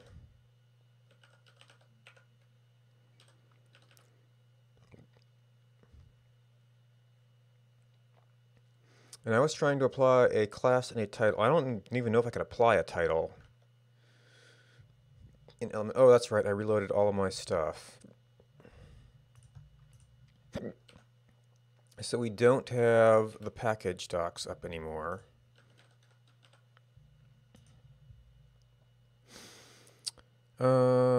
Keyed. Yeah, I don't know that we get built-in title support with this. Which means we kind of have no place to put that. Class, we have to not do with there. So right now, there's no reason to have any of this here. They might handle space, right, because that's technically a thing you do with spacing.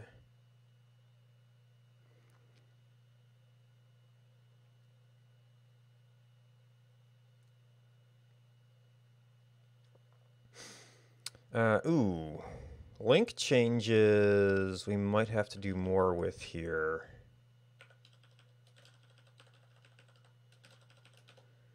It's like right now we get them, but we don't really react to them. URL.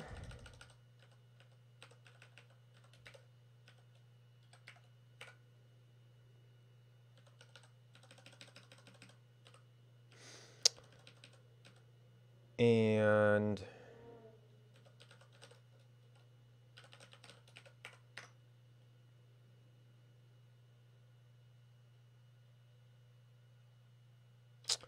oh, this was a list before? Now, if anything, this probably should be a... Well, I'm not even going to display this right now.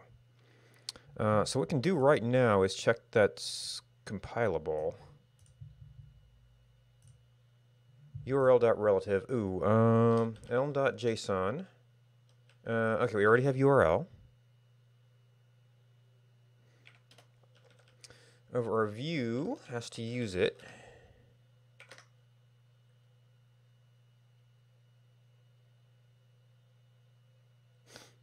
Cannot find URL.relative.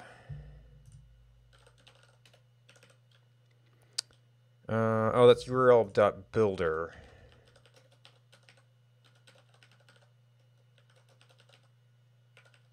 So we might not actually need that. Depending.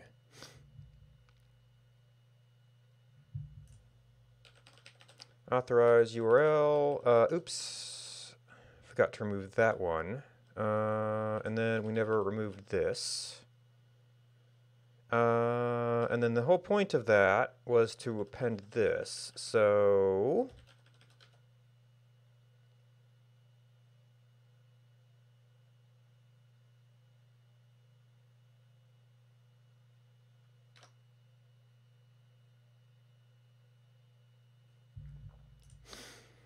Cannot find...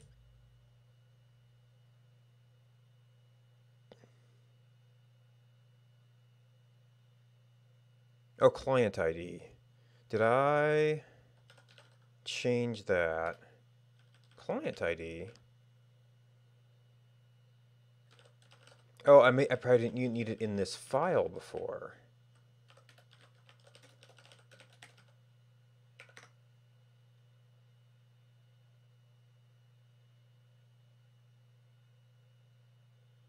Can't find a URL type.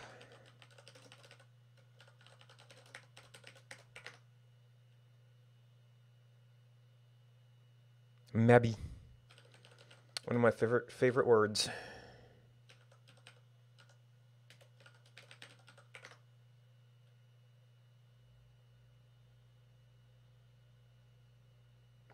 Okay, we've successfully compiled. We haven't actually drawn that anywhere.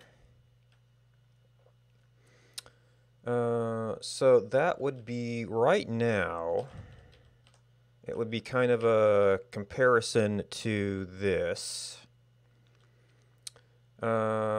Display login with the entire model.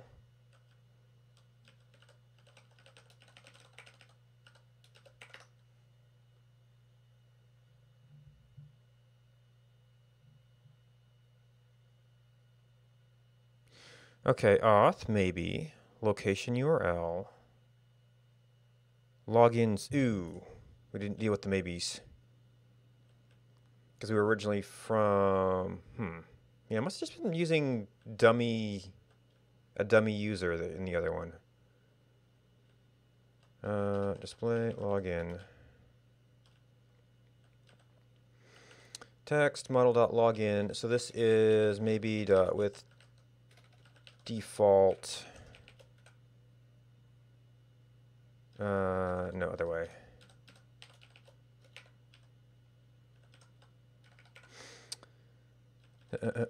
Model.location, authorized URL, client ID. That might be the only one we had.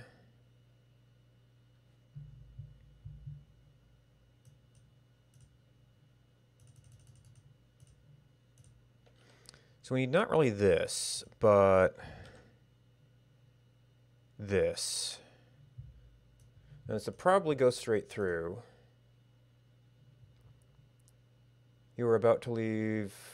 This is probably where I need to set up the authorized URL for my application. Dev.twitch.tv. Your dashboard. I don't think, well, going into the app settings, probably shouldn't. So stream credits local manage. Oh. That actually looks about the same. So they're not showing a trailing slash on that one.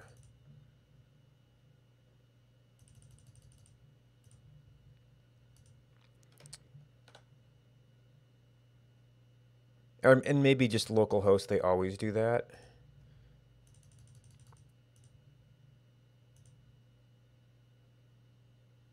Oh, and that goes actually back to root.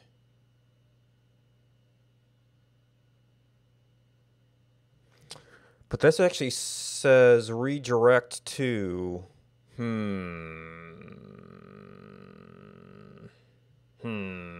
relative nothing.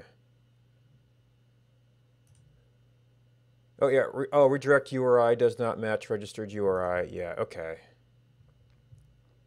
So I might actually have to have, well, let's go back here.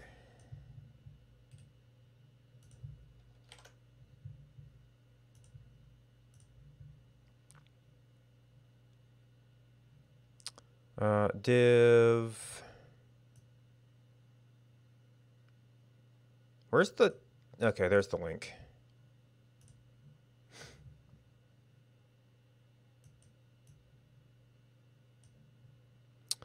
OAuth, localhost, public index.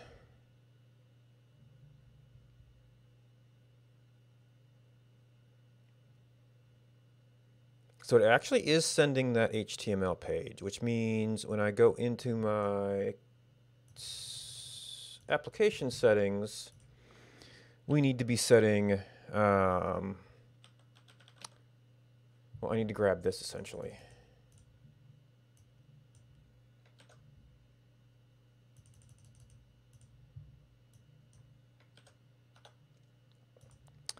So save that. And then we log in. Okay.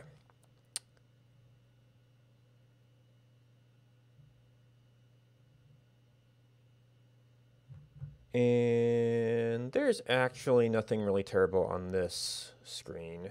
Okay, cool.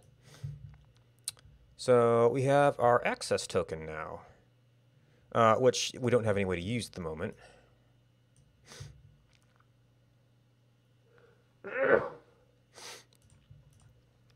Which would put us back to following videos. Access token. Now I was doing parameters a little bit different here. We need to be in stream credits. Init. Flags, location. Well, we've still got extract search argument, so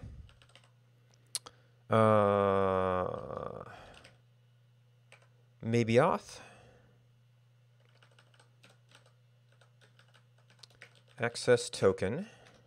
Is there anything else of interest here? Token type bearer, scope equals blah, blah, blah. Not in this example. And we do with that, we just set that to auth.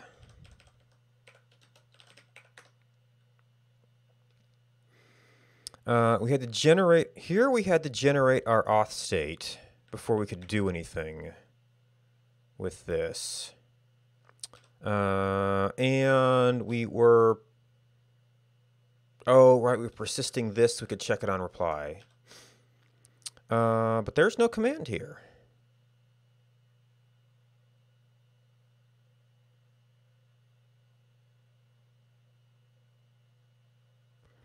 Where do we actually fetch the user in this? Oh, resolve loaded. Okay. Fetch self.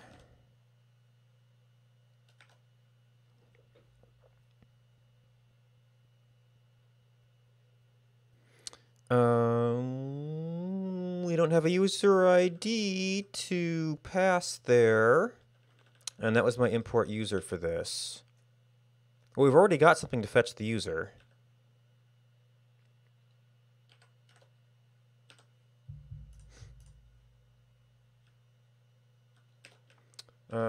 Fetch user. That did have a self response. I'll see if that matters, because the only thing we fetch right now is self.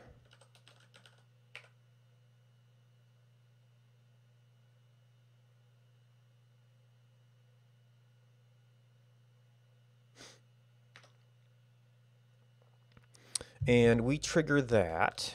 We did this in resolve loaded here. This is going to be on init if we have an access token. Which actually just really complicates this whole, well, it adds a big case to this a bit.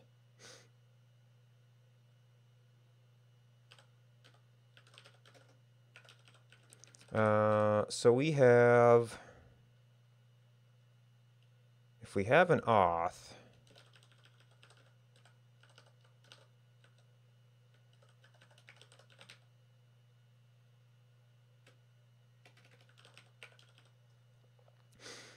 then we don't have an ID.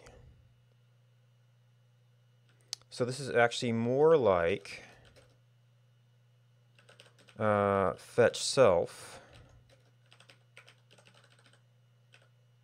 Which is not command batch. And we don't care about any of this. So this is nothing. Nothing. This is starting to look more like an if chain. It was a little bit more complicated originally.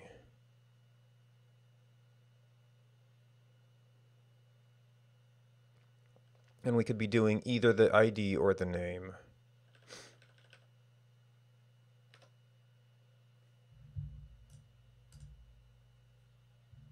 Auth. Oops. It was maybe auth here.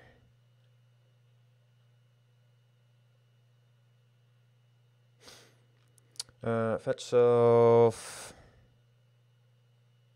string.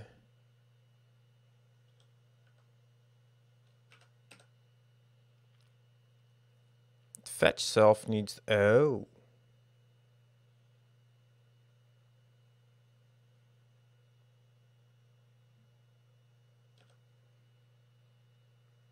Oh yeah, she did set that up to be a right, because we passed it as a maybe there.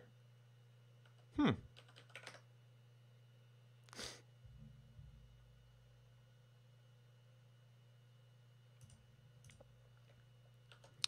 if we reload that,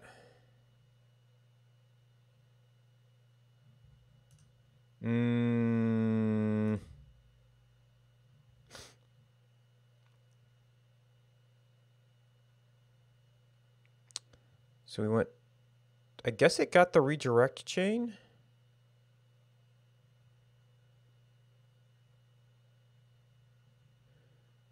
Stream credits, id.twitch.tv.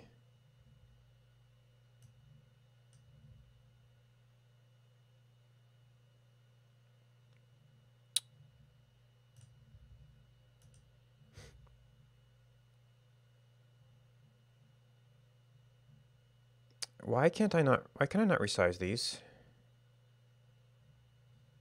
Oh my gosh, you're terrible. I just want to see the URLs. God. Why is everything terrible?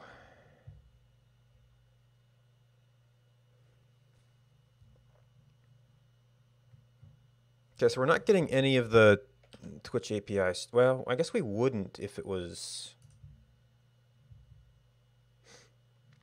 Okay, authorize, index. Yeah, it's not making any requests. So what's happening here?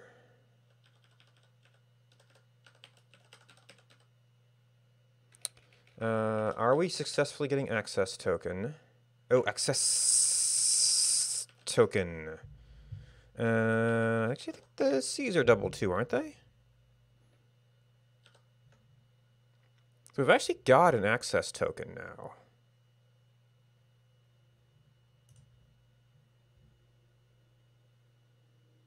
Did I get the recompile?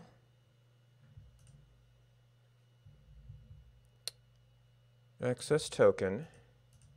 Oh, that's a search argument. We need, I don't have extract hash argument here. Did this do that in the same way? Yeah, this is largely, looks like it's still using the appropriate stuff. I might have to fudge with my create query string though.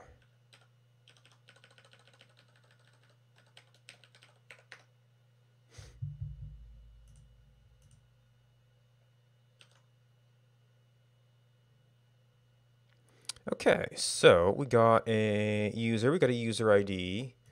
We rewrote this, which is not good for maintaining the access token. So that is something we need to do. This is only create query string, isn't it? URL relative.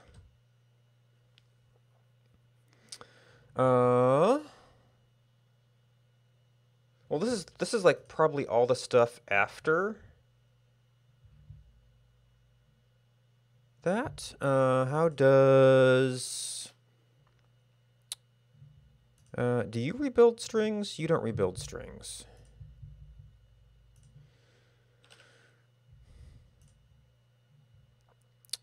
This would have to be a builder. Relative. Cross origin. Custom. That may have a hash on the end.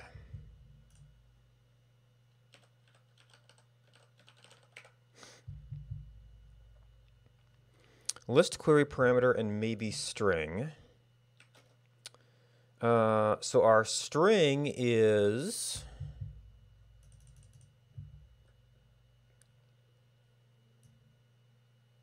nothing, just it's a maybe. So this would end up being a maybe.map. Maybe.map. So if we have an access token, we take our token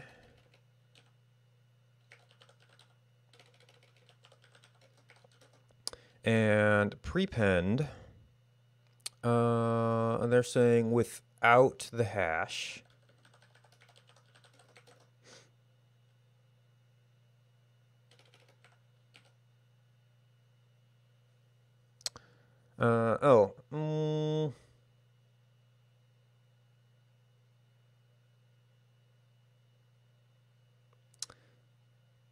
That is a list of query parameter.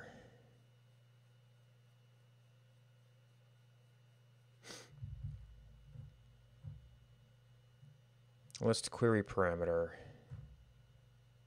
Which they don't have a lot of.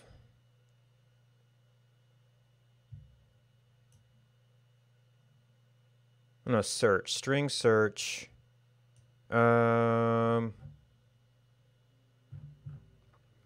Is there not query?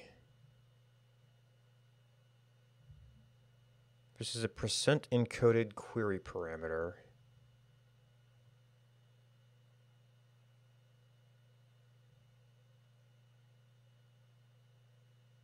That's absolute.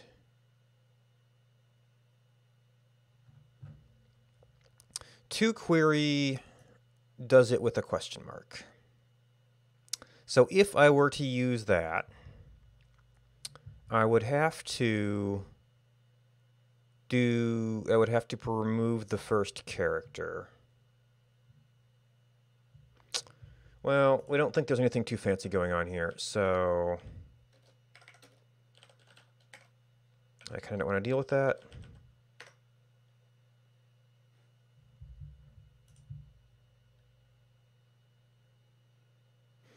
Need to see a closing paren. We need one more. It's a token, maybe.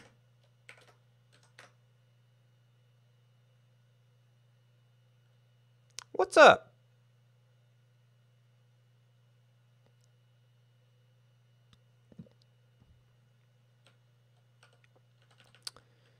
Is this not the Lambda syntax? Is it backslash?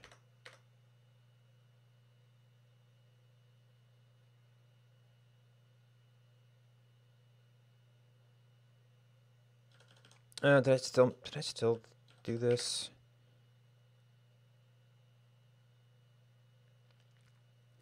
Argument a type of list A, but custom needs O.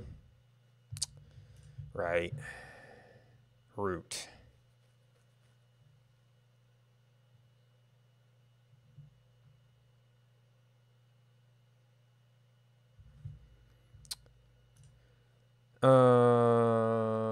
And this used to be relative.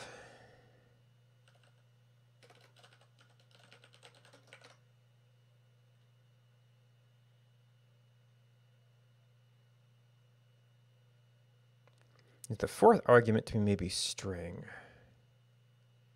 Oh,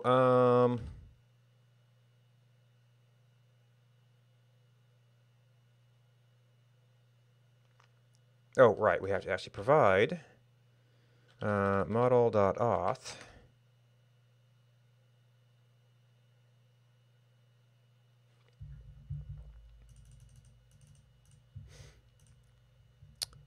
All right, so we need to be back.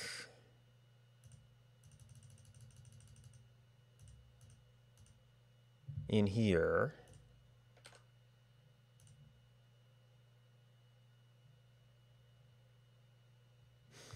And we got user ID, access token. Well, I mean, this is pre-populating user ID, so we can, ooh. So that doesn't preclude that. Well, it allows us to do stuff faster. Does access token preclude even keeping that?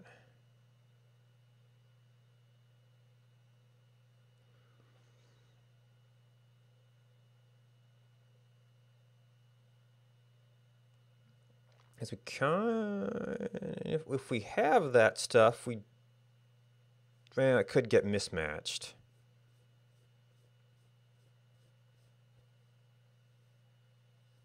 That's the auth we would use.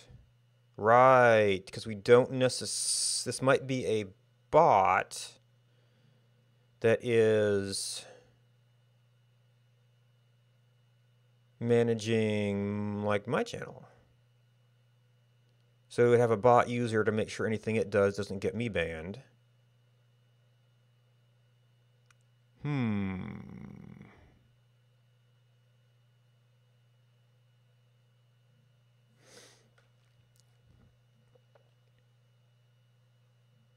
So that would make the user we want to do stuff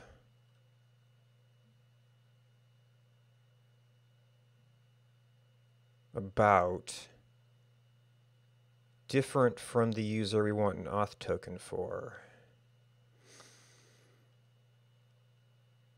Which means that self is in fact going to be different. It's going to have to be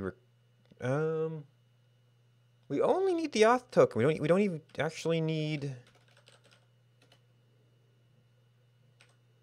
you know, other than sort of authenticating the auth token, we don't even need to do that. I do, however, have to provide means to do that.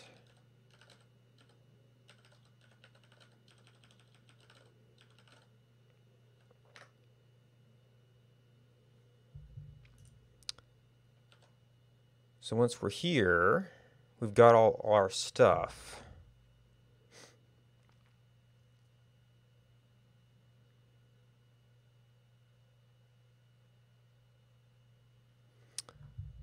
But from back here,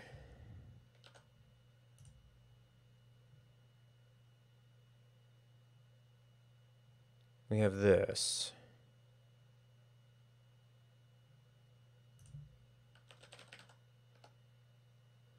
Okay, so that gives us user ID, that gets us access token. So really, the auth is only going to give us extra stuff, so it seems like it shouldn't be required.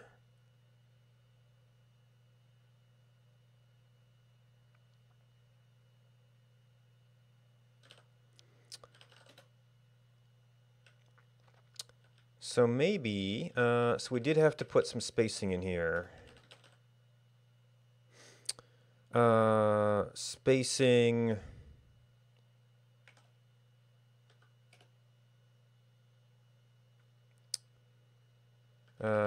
Scaled model dot. Even though it's more width is kind of what we're using for font sizing.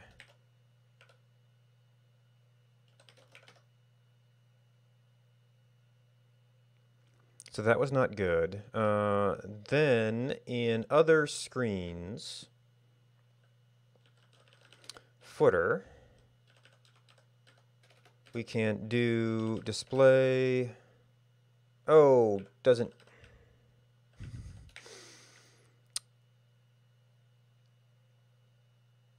You don't get data.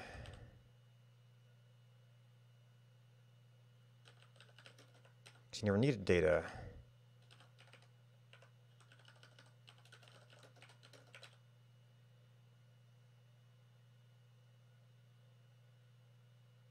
Oh, and actually the login name... I might actually need to have a place to store the user there just for display purposes. Because that's a little bit weird, maybe.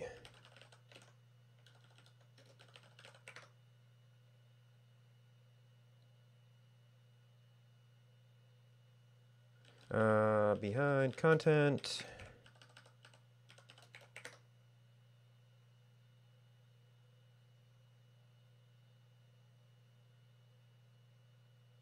What?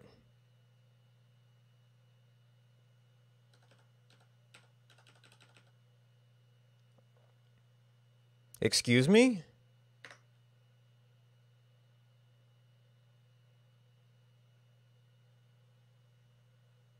Oh, no, we got this in the wrong place. Not the entire thing, it is its argument. Yeah, so this is kind of wrong because that's not the thing we're logged in at. And oh, if I...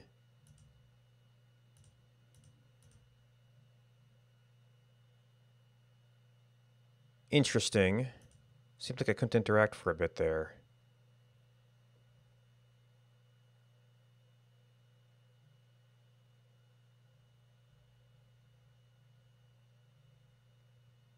Wait, oh, this thing is full width.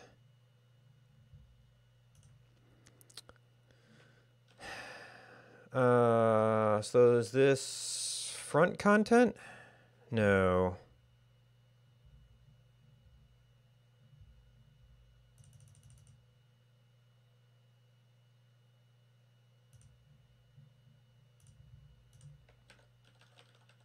Behind content in front.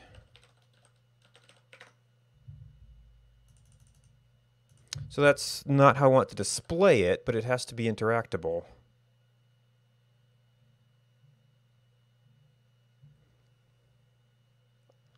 Yeah, so this is actually starting to be, well, it'll depend on the screen width. It's starting to be a little bit annoying. So that gap is, well, that gap unfortunately depends on screen height, but that's also our general font size.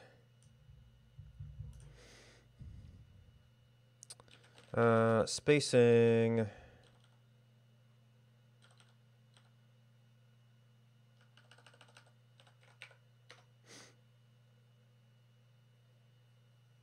Because that's, I think, we'd actually want this to be our, oh, no, I was constant scaling this.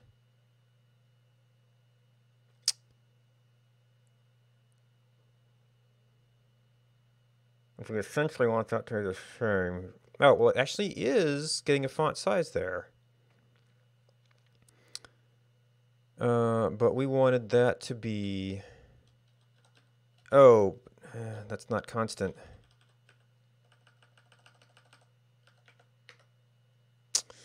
Anyway.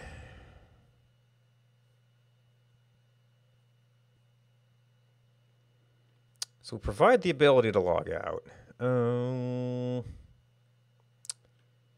However, we're displaying the login name of the user we're doing credits for, not the logged in user. I would need a self message and a place to record that.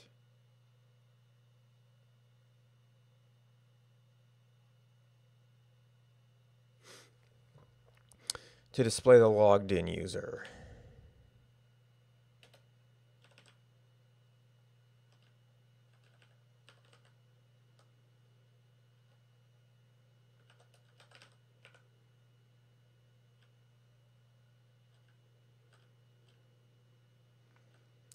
So we've got that as our parameter. So this is auth login.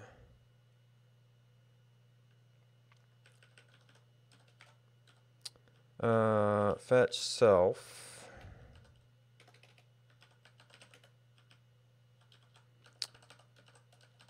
Get self. We go to update user. duplicate all this stuff. So this is auth login, just user.login. We don't really have to do anything with that. Well, we'll eventually want to be doing all our IRC stuff here.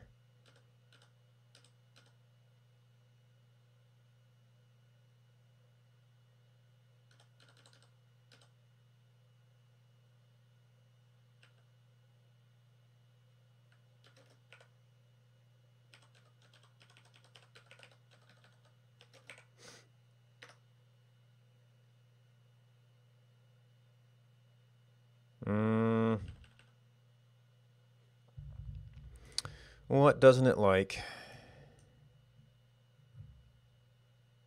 Oh, we have to init this. Auth login equals unknown. And now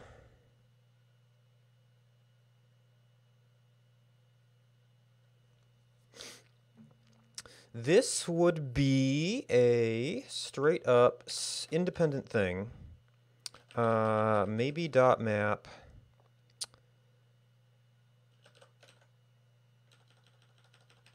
Fetch self on maybe auth.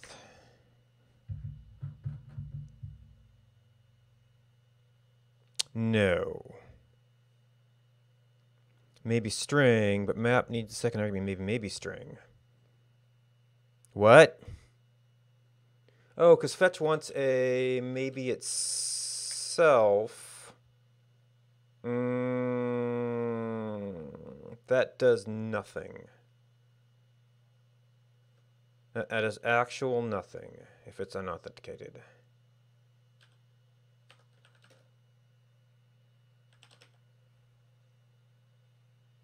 Oh, technically I could do this with and then, couldn't I?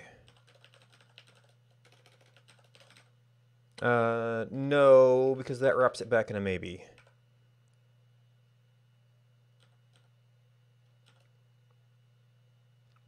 Or does it just do the result?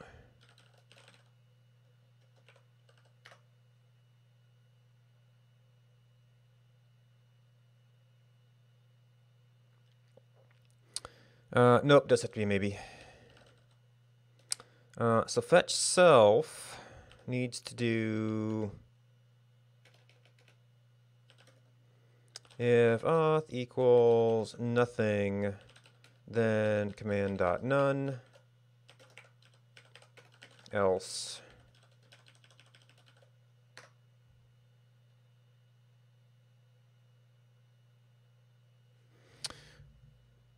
And then we never finished our self stuff here.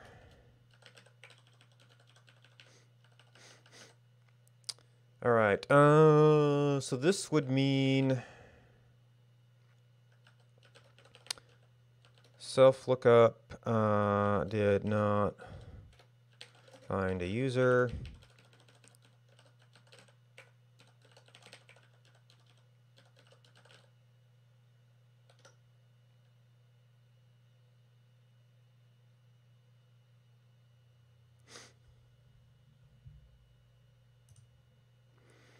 All right, so if we come in, we fetch that. That is still displaying regular login name. So view, display login, model.login, auth login, which actually is the same right now because I don't have a bot user.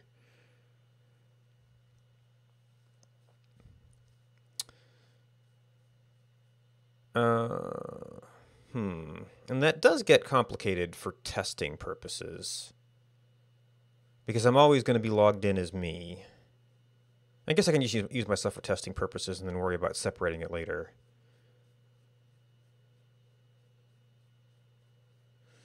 So I kind of don't like how this sticks in here, though. So maybe I have to stick that off somewhere else.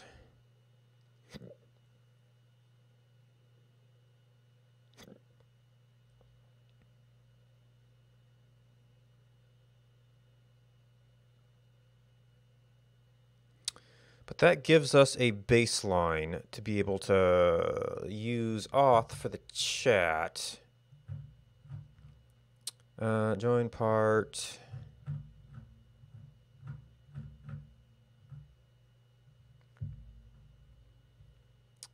Your password pass should be an OAuth token. Must have the prefix OAuth. Okay.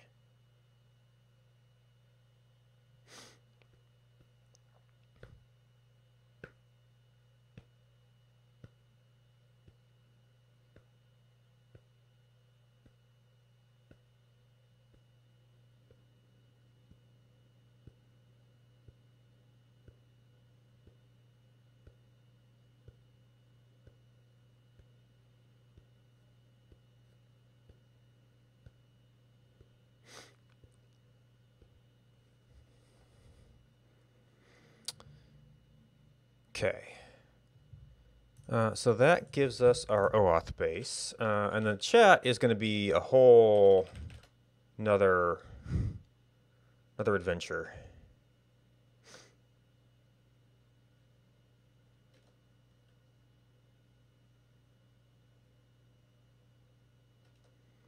And I still don't know if this will actually have a useful use case in that we can still run the chatbot kind of in the background so that it has everything it needs when we want to run the credits.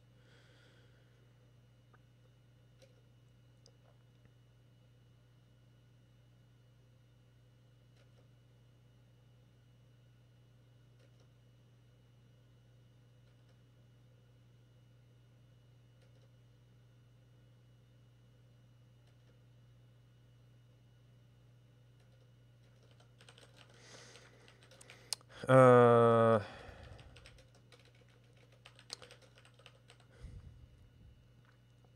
have to loop to get access token.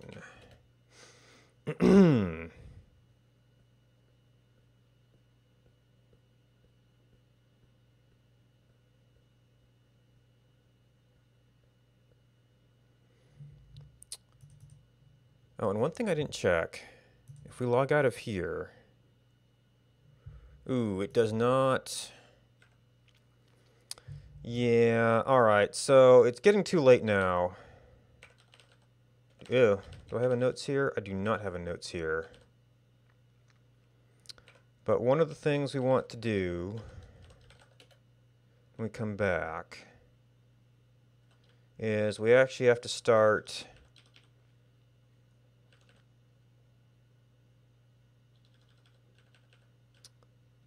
responding to these and re-evaluating our parameters. Because that was kind of relying on the old behavior, or the path intercepting behavior that would refresh the page. So if we refresh, we get back to this. We can, yeah, I need to put this somewhere else. But once again, it's getting a little bit late. But we've got all our hosts. Thank you, everyone. So that is it for Programming Stream. I am going to come back and try to, get a little bit of exercise for the day and play some Stepmania. So if you want to stick around and watch me bounce around for a bit, you're welcome to do that. I know it's completely different. But thanks for watching. Thanks for hanging out. And if you want to hang out some more, I will be back in a few minutes after changing some stream settings and then getting a bunch of pad stuff set up.